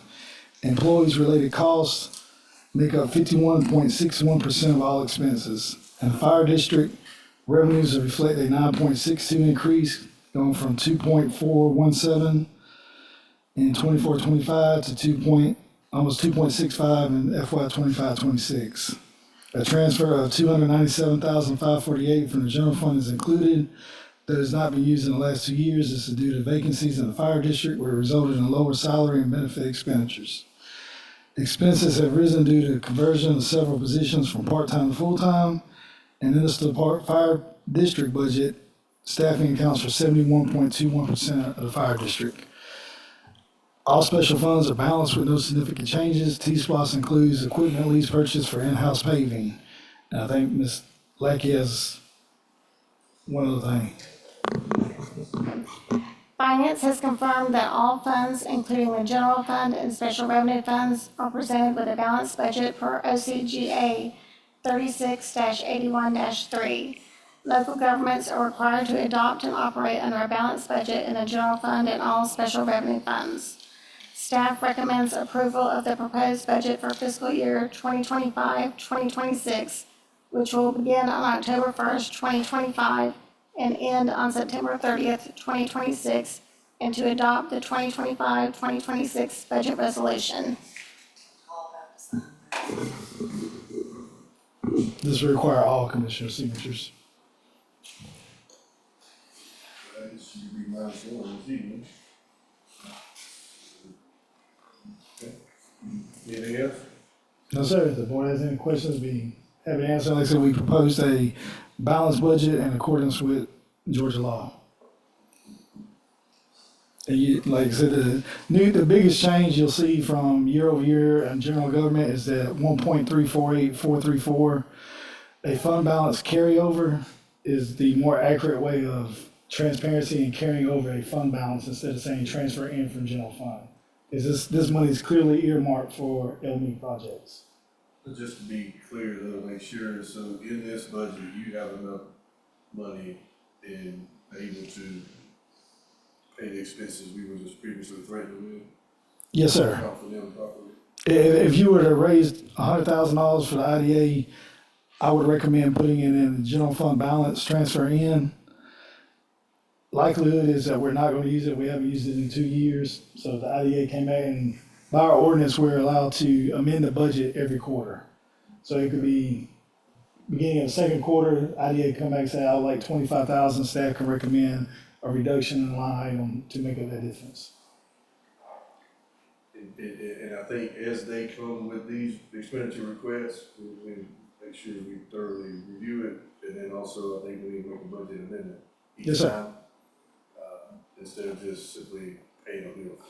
Correct. And we can do a budget amendment, and like the finance and myself will review these quarterly and make budget amendment proposals to the board on that following quest. At the month ending, the month after the quarter ends, we can make a budget amendment per ordinances. Per quarter. I just want to take this opportunity though to reiterate to my fellow commissioners that this is why we need to take very seriously the people we appoint to the authorities in this county. Because as an authority, it means they have the authority to spend money that we as a board allow. And mistakes can be made, costly ones, and we still have to foot the bill on that even if they don't want to. So we need to make sure every time we appoint someone to anything in the county, but especially an authority, its title means something, an authority. They have the authority to go out and enter agreements and spend money without our approval. We have to foot the bill for them. We need to make sure we're taking that into account for the citizens of this county. Well, Mr. Chairman, I've been looking at the budget, proposed budget and all, and I'm looking, I just took some at random, like building and zoning from 2024 budget to 2026 budget, we had a 52% increase in budget. Yes. And the information technology increased by 100,000. Fire department budget increased by 29% from 2024 to 2026. So, I mean, somewhere we gotta, get a cap on all these budgets, continually increasing. I didn't see any of them decrease. It's not gonna decrease much with inflation and then cost of living increases, but we did add positions and multiple of those. Yeah. We requested more code enforcement. Well, we got one more code enforcement officer, but we got double, 52% increase, went from 387 to 589. That's $200,000. I know one code enforcement officer doesn't cost that. It's engineering, third-party services, Yeah. those costs went up. This also includes a 3% merit. This also includes a 3% merit to stay on the pay scale that was adopted by the board. That way employees have a 10-year plan to follow. So instead of 2.5 merit, we did 3. Like human resources, it didn't go up but $20,000 or $30,000. It didn't go up hardly any. And 2026, it went that, Went way up. general government went up due to to the carryover fund balance, 1.35 million. HR, I'm showing 394, 372, 359, that's actually a reduction. Are these not the same numbers that we covered in our budget reviews as individuals that you guys? These are the highlight numbers. Yeah.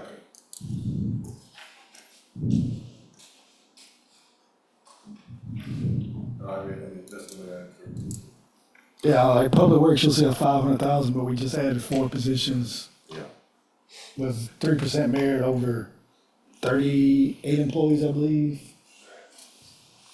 Yeah, we went over all this in closed chamber, yeah. Okay, any other questions from the board? I'll make a motion, we approve the fiscal year 2025, 2026 budget resolution. Allow all members to sign. All in favor?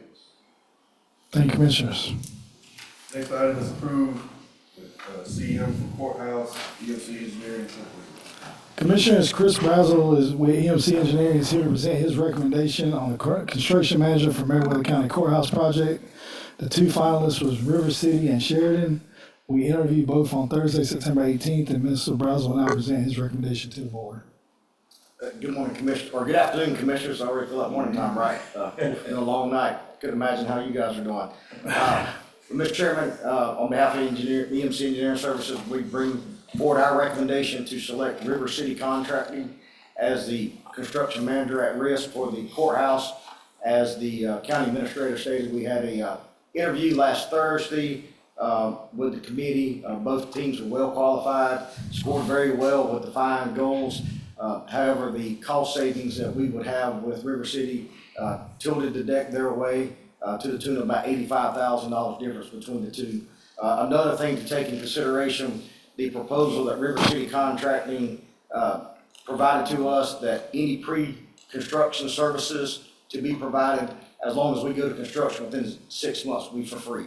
So when you balance that into, and we had a question with both of the teams, they felt like that we can go from the GMP documents to a guaranteed maximum price fee to the county within 2 months. So when you look at that, that's an additional $11,000 of the savings. So that brings us up to 95 between the two. So it's our recommendation to move forward with River City.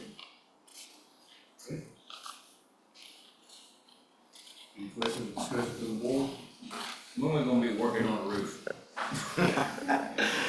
As soon as y'all give us the go-ahead, as John and a few others, so we have documents ready.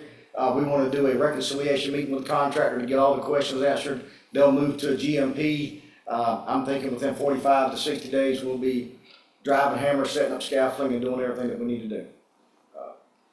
And we quizzed both firms. They felt like substantial completion, 3.5 to 4 months, with 6 months to get everything punched out with the finishes and everything else. So focusing number one on the point and grouting, which is the exterior and the roof itself. Yeah, gotta stop that first. Yes, sir. Yeah, Commissioners, I did confirm with our auditor, since this is building construction, it does qualify as a soft cost under under SPOS, and we can use SPOS funds to pay for the CM.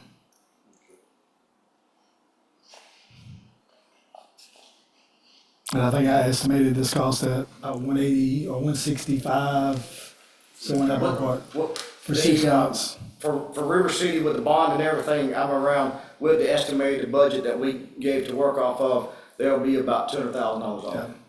And that's overhead profit, general conditions, bond, the whole 9 yards. The one that I didn't have was the bond. And that's about 16% of the total budget that we gave them, so well within. If we hard bid it, you're not gonna get a value any cheaper than that, and then you get the benefits of having the construction manager at the table as we go through the design process.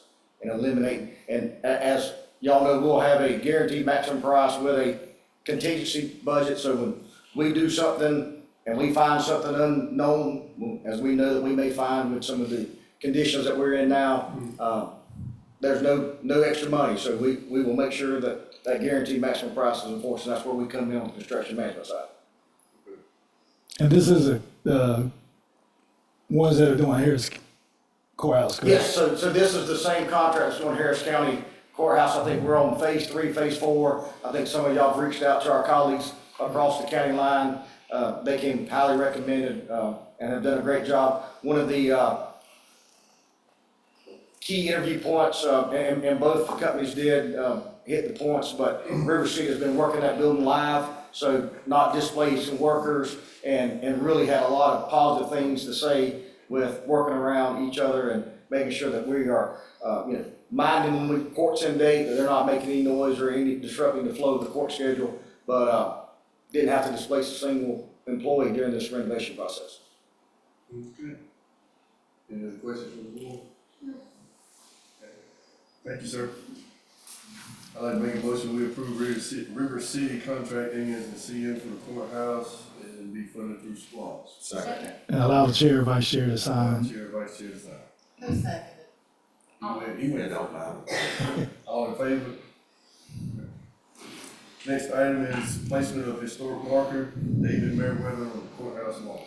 Commissioners, Ms. Newton, chairman of the Georgia State Secretary, U.S. Daughters of 1812, previously appeared before the board to request approval to place a marker on the courthouse lawn in memory of Brigadier General David Merriweather on October 19, 2025, is the date she would like to place the marker. She recently visited the courthouse with the state president and would like to present 2 possible placement options. One is the preferred location of the state president's choice is on the LaGrange side of the courthouse near the entrance porch bench area where it can be highly visible to visitors.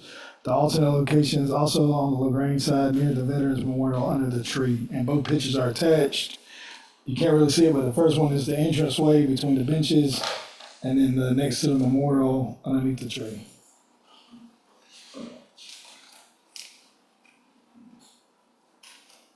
So we need to determine the location. Yes, sir. My opinion is it looks better over by the Memorial. Yeah, that's what I saw. So, we might have an opinion. And we checked the water line, like where they're gonna put it, it's not gonna affect any cables under the ground. We'll do We checked all that, right? we'll have Public Works check and make sure not there. With the monument there, I wouldn't think about it. We'll always locate before we did. So when we make a motion, we need to say pending. Yes. The Great. ground check before.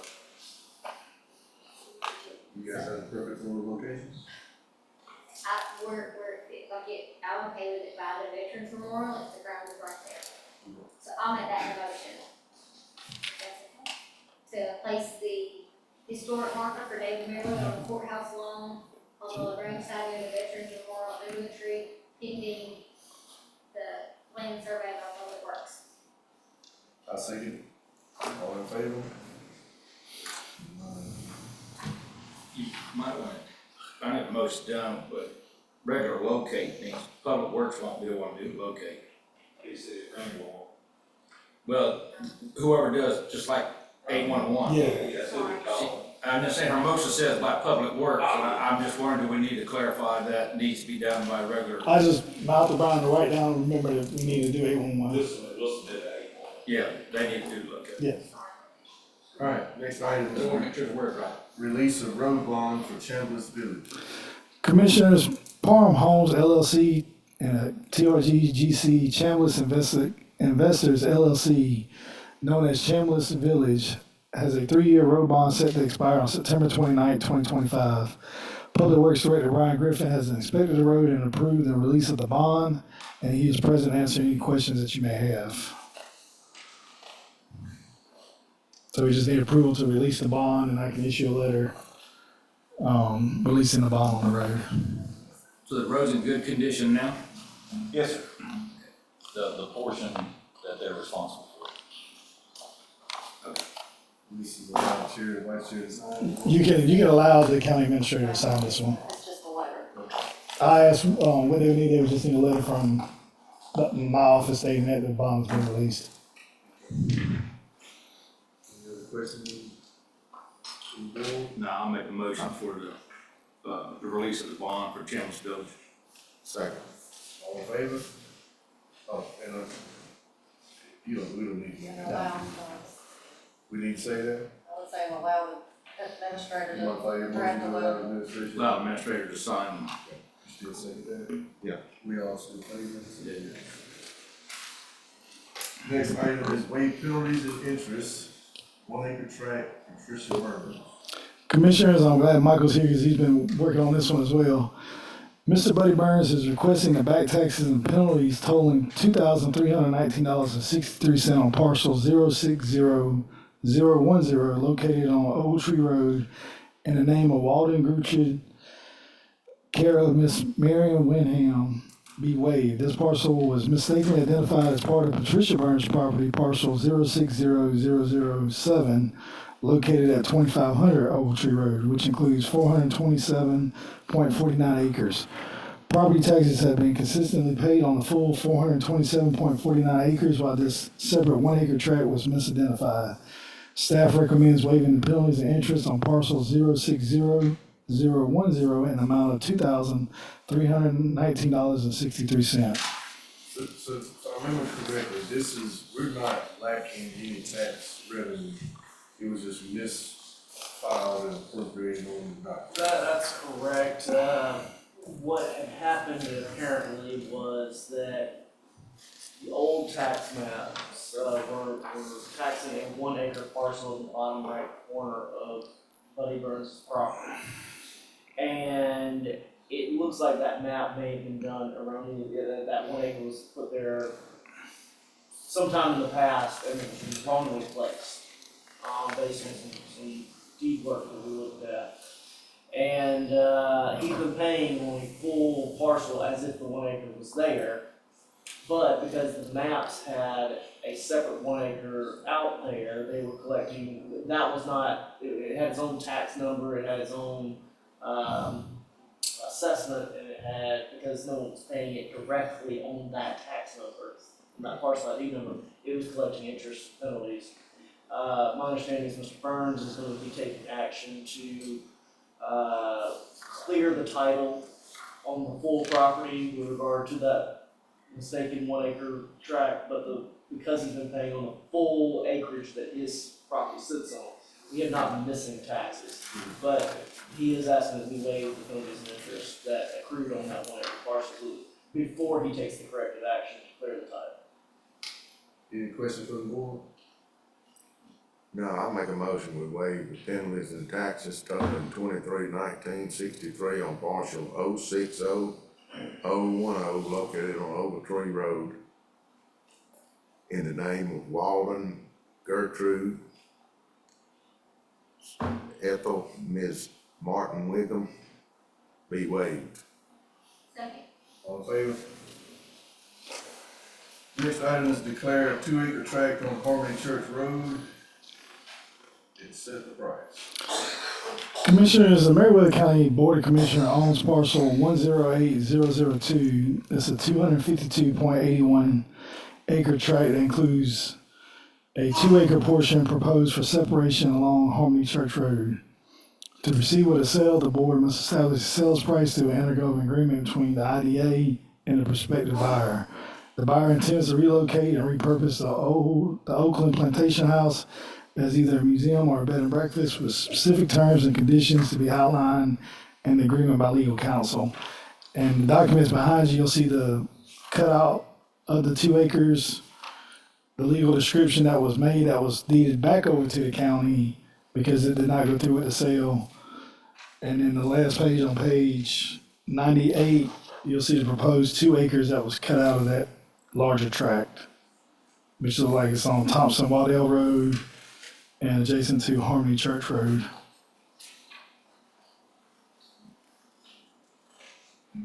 And I think this was the same one it was page Yes, on 98. Harmony Church and Yes. Thompson Waddell.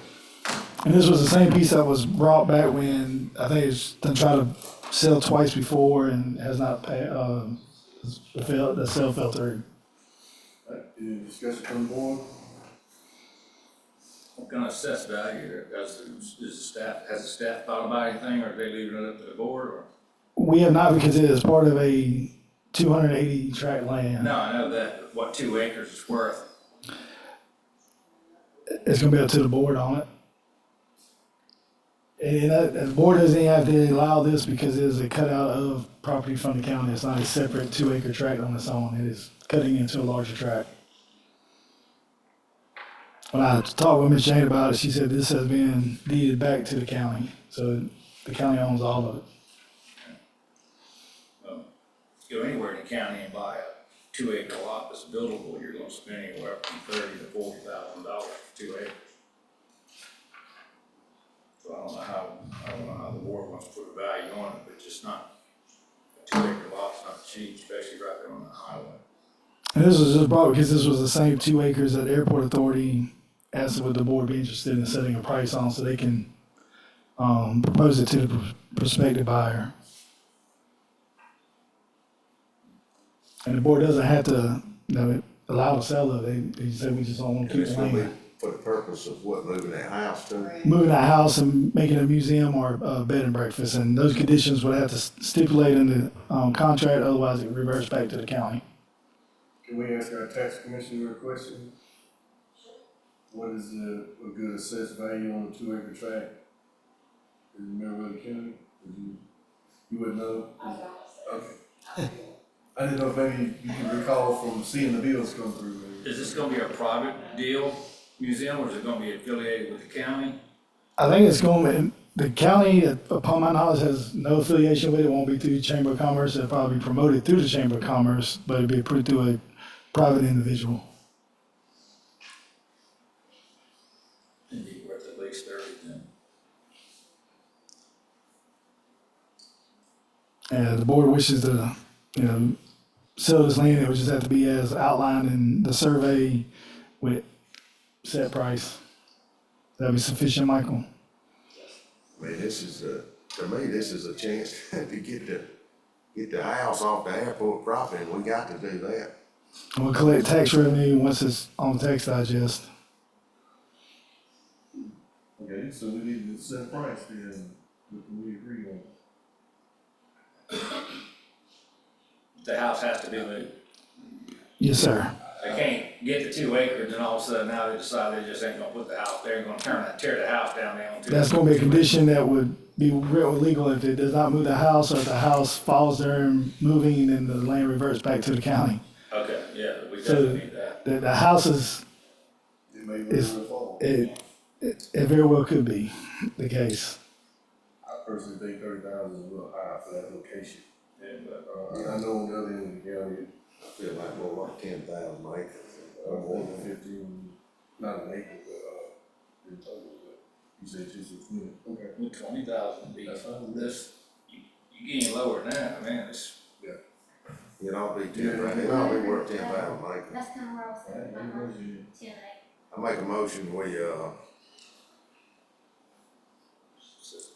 declare the 2 acre tract on Harmony Church Road, for $10,000 per acre. As presented previously. Yeah. And also, can we do something about, they gotta move the house to it, Michael, or? You gonna make that condition with? Yes, that'd be part of the IGA. IGA, yeah, that'd be part of the IGA. Okay. So we have, And we'll bring that back to the board if the buyer accepts the 10,000 or the $20,000 for the parcel. 10,000 acres. wait a minute, so are we putting out to sell 2 acres, or are we setting out to sell? Set a price for IDA to enter an agreement with a buyer. Yeah. Okay. If the buyer accepts. Right. Correct. Okay, not like we did the Lincoln. Correct. Yeah. Okay, so we have a motion to declare 2 acre tract on Harmony Church Road as outlined by staff in the map, at the set price of $10,000 per acre. Second. All in favor? And if they agree, we'll bring back IGA to the board. Next item is surplus 137 South Court Square, Greenville, Georgia, the old election building. Commissioners, upon reviewing the minutes, staff recognized that this property has not yet been declared surplus. In order to complete the sale, the property must be surplus and removed from the county's fixed asset listings. So, Motion, we classify the property at 137 South Court Square, Greenville, Georgia, the old election building as surplus property. Second. All in favor? Next item is request for additional T-SPOS funding for road widening project. Commissioners, Public Works Director Brian Griffin is here to speak on the Allerton project and the road widening project that we would also need additional funding, I believe, to complete Justin Bullet due to the cost of Allerton. Good evening. So originally we had discussed $200,000 for doing all of Appleton Road and some of Justin Bullock. That's still the plan. Right now, we're at 183,000 on Appleton Road. We have some striping to do and that kind of stuff, but that's pretty much a done deal. What we're asking for the additional funding is for, we don't have to stop at Judson Bullock intersection. We can go to another road or another intersection and just keep on working. Because right now, as it stands, we'll finish Appleton Road, the entrance to Judson Bullock, that $200,000 is exhausted, and we're waiting. So just the entrance of Judson Bullock? Correct. Will exhaust for 200,000? Yes. So how much you estimating it'll be for to finish Judson Bullock?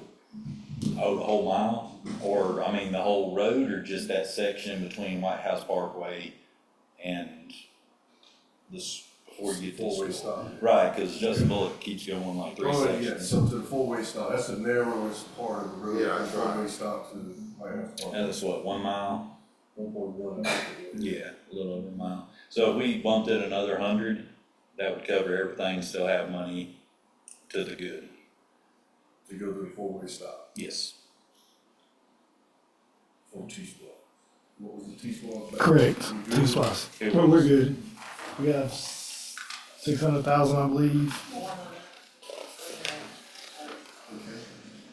615, and we'll get about 140, 150. Approve the additional T-Spot $100,000 funding for the road widening project.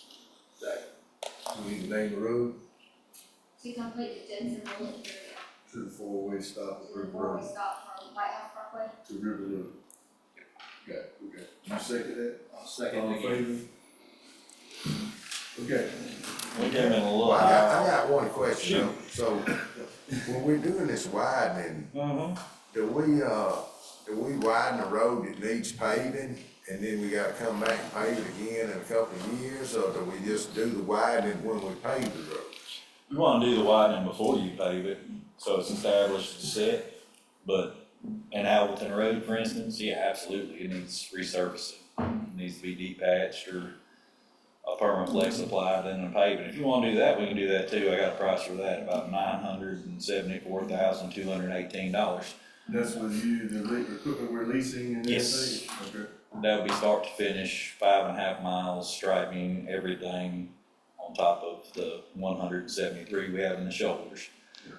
You would have a road 5.5 miles long, depending on truck traffic, We're working on that.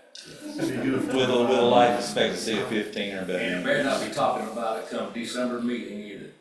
So, you know,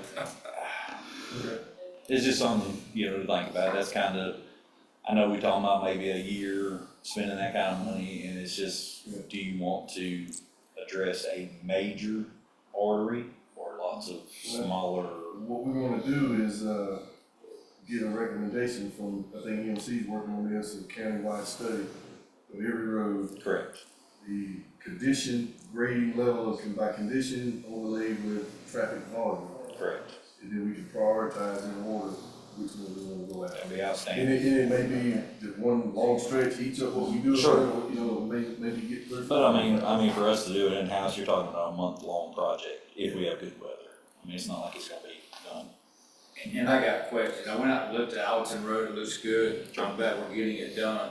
I'm not questioning causality, I just want assurance that, but we're cutting it out and compacting it. We're getting it to where when them tractor trailers go down through there, we're not gonna see that widening, just start breaking all Oh, over. no, they've been turn back and go, why did we do this? They've been testing it the whole time we've been out there. Good. Every I bet day. you have, like I Oh, said, yeah, and no. I appreciate what you're doing. Yeah, I just the don't want it the- to happen and all of a sudden it blows up in our Well, face. y'all know how narrow it is, so like when we have one side done, for instance, and we start on the other side, our dump trucks have to come right past us. Well, in order to get past us, because it's so narrow, they had to drive loaded dump trucks with 19 tons of asphalt down the shoulder that we paved the day before. Okay, that's So, awesome. Yeah, but it's very dry right now, so you don't get much damage when it's this dry. When it gets wet this winter, it'll tell the tale. No, I mean, it shouldn't. I mean, the damage is gonna occur in your roadbed still Yeah, but I'm just saying. Yeah, when the, ground- our when ground service is that we just dry, put down it is gonna be does when- pretty close to impenetrable the first year because all the fines and still I been just paid. did, I'm not in asphalt, that's just hard for me to see how you just make that bond. I'm in concrete, so I know Sure. I have to drill, put rebar pins and bond that little strip down there to it, so it don't slip away, push away. I'm just hoping that don't slip away, push away. So, and that's why we came in a little higher on the estimate, because not only did we build a 1-foot shoulder like we wanted to, but we actually extended it, we had to extend it into the road lane itself. So it's got 8 inches of tie-in on top of the asphalt. Oh, okay. So you're at 2 feet of paved surface now on both sides. But 16 inches is the shoulder. The rest of that is securing the top of the roadway from sliding off any further because it was just unraveling the whole way down. And that's where the little extra expense in material came in, was I felt like we couldn't do it properly unless we tied all that in, keep it from running like you're worried about. Awesome, thank you. Yes, sir? All right, report from county administrator. I'm trying to make this brief and quick, commissioners. Just want to update you on we just received payment today from 2023. It was a FEMA grant. We received $138,411.12. That is to be used on equipment, radio. So that PSC tower we're looking at, estimate about 193. This is a good bit of money to go towards that project because it's earmarked directly for radio tower during the tornado that came through. So FEMA actually came through and we've reported and they gave us the full amount out there. So we do have those checks in hand. Got a response from DA Herb Cranford on the no-through truck working on the corrections. He kind of outlined it, get with legal, kind of tighten the language up a little bit, list the roads. So we'll work on that. I think we'll do that at the next agenda in October to bring back. I'll double check that, but I think it's next month we're supposed to bring it back to the board. We have RFPs out for the commercial Reval County and broker employer insurance have been advertised. We've had 3 brokers reach out for insurance already, so we've sent that to them. We have UGA Youth Leadership tomorrow beginning at 9 a.m. here in the Board of Chamber, BOC Chambers. I got a meeting scheduled tomorrow to go over the ability to offer loans for retirement accounts to our employees. We're meeting Thursday to go over FirstNet SIM cards to be ordered and installed for the radios. Waiting on Dean, but we believe the estimated arrival time for those radios will be about 3 to 4 weeks. He's trying to get them here as quickly as he can. Met with EMC about the CM Courthouse. Airport meeting on the 15th. Discussion with Chisel Mill on 2 projects, Ellis Road and Hurton Hills. They brought Hurton Hills to the board before, and now they agreed to do curb and gutter. So that will be coming back to the board at some point. Attended the Two Rivers Council meeting. We got a Recreation Advisory Board meets tomorrow at 6 p.m. at the gym in Woodbury. Attended the Lake Meriwether Advisory Board. I do have the fish study, and we'll be looking over that and presenting back to the Lake Meriwether Advisory Board next month. The ambulance from John Meagle, the chassis should arrive this week. I've talked to them. We got everything set up. And then it'll be off to Customs for the remount. ENC, I've talked to Chris, and they plan on have the road evaluation done by the end of November. And then we're looking at purchase options on the in-house paving equipment to be paid out T-SPOS. That's all I have, Mr. Chairman. Report from county commissioners, Commissioner Collins.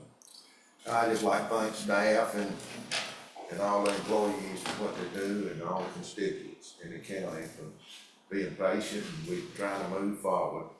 That's all I have. Commissioner Snelson. I just wanna come out, our recreation has football this Saturday at Flint River Football Field. I believe the game started at 9 o'clock and we'd love to see anybody come out and watch those kids and cheer on. They're actually really entertaining to watch, I love it. Their basketball registration is going right now, and the rec department also has the community market on October 4th and 5th at the rec department to help raise money for the rec department. And while you're out on the 4th and 5th, we would love for you to go by the Cotton Fair and stop by the booths for the Meriwether County, that have a booth out there this year. Mr. King. Yeah, I was gonna mention, not this weekend, but the following weekend, the first weekend of October is I still call it the Cotton Picking Fair, but the Cotton Fair is, the 50th year anniversary, 100th. They do it twice a year, so it's the 100th event, 50 years strong. brings a lot of people in this county. I think Public Works helps out and get out there and get things looking good, and I've seen people come back over the years from just coming there, and they come back and buy a piece of property, and they love the area, and they wanna live here, so it's a great thing for the county. Also, with so much that's gone on in the news for the last week, and so much about Christianity and so forth, I just wanted to mention that they do it once a month, but Cowboys for Christ, we have their service this Thursday night at 7 o'clock at Shadow Rock Arena, which is 4690 Concord Road. Everybody, anybody is more than welcome. It's something really enjoyable to go with. It's called Cowboys for Christ. And they asked me to mention that, and I wanted to mention that. And again, thanks to the staff and everything's getting done in the county. I think we are just progressing forward on a good pace. It's nice to see that. I'm sure the citizens appreciate it. Thank you. And again, I just thank everyone for what they're doing. Like they say, everyone's working effort in the county and everyone in the citizenry that's being supportive and patient. Thank you all. Report from county attorney. I have no report. I think I have something before you give out future meetings, if that's okay. Go ahead. Family Connections has sent this out. They are doing the Get Meriwether Reading event. It will be on Saturday, October the 25th, 2:30 to 4:30 at the Manchester Recreation at 121 Perry Street. This is supposed to be the Fairy Tales and Royal Adventures Family Literacy Day, so just wanted to bring that to everybody's attention. All right, our future meetings and notices. Monday, October 6th, 2025, regular meeting at 6 p.m. Tuesday, October 28th, 2025, regular meeting at 6 p.m. Monday, November 10th, 2025, regular meeting at 6 p.m. Tuesday, November the 11th, 2025, will be closed in observance of Veterans Day. I understand we do not have another need for executive session. No, sir. Okay, get a motion to adjourn. So moved. Second. All in favor? We are adjourned. Second. 9:02.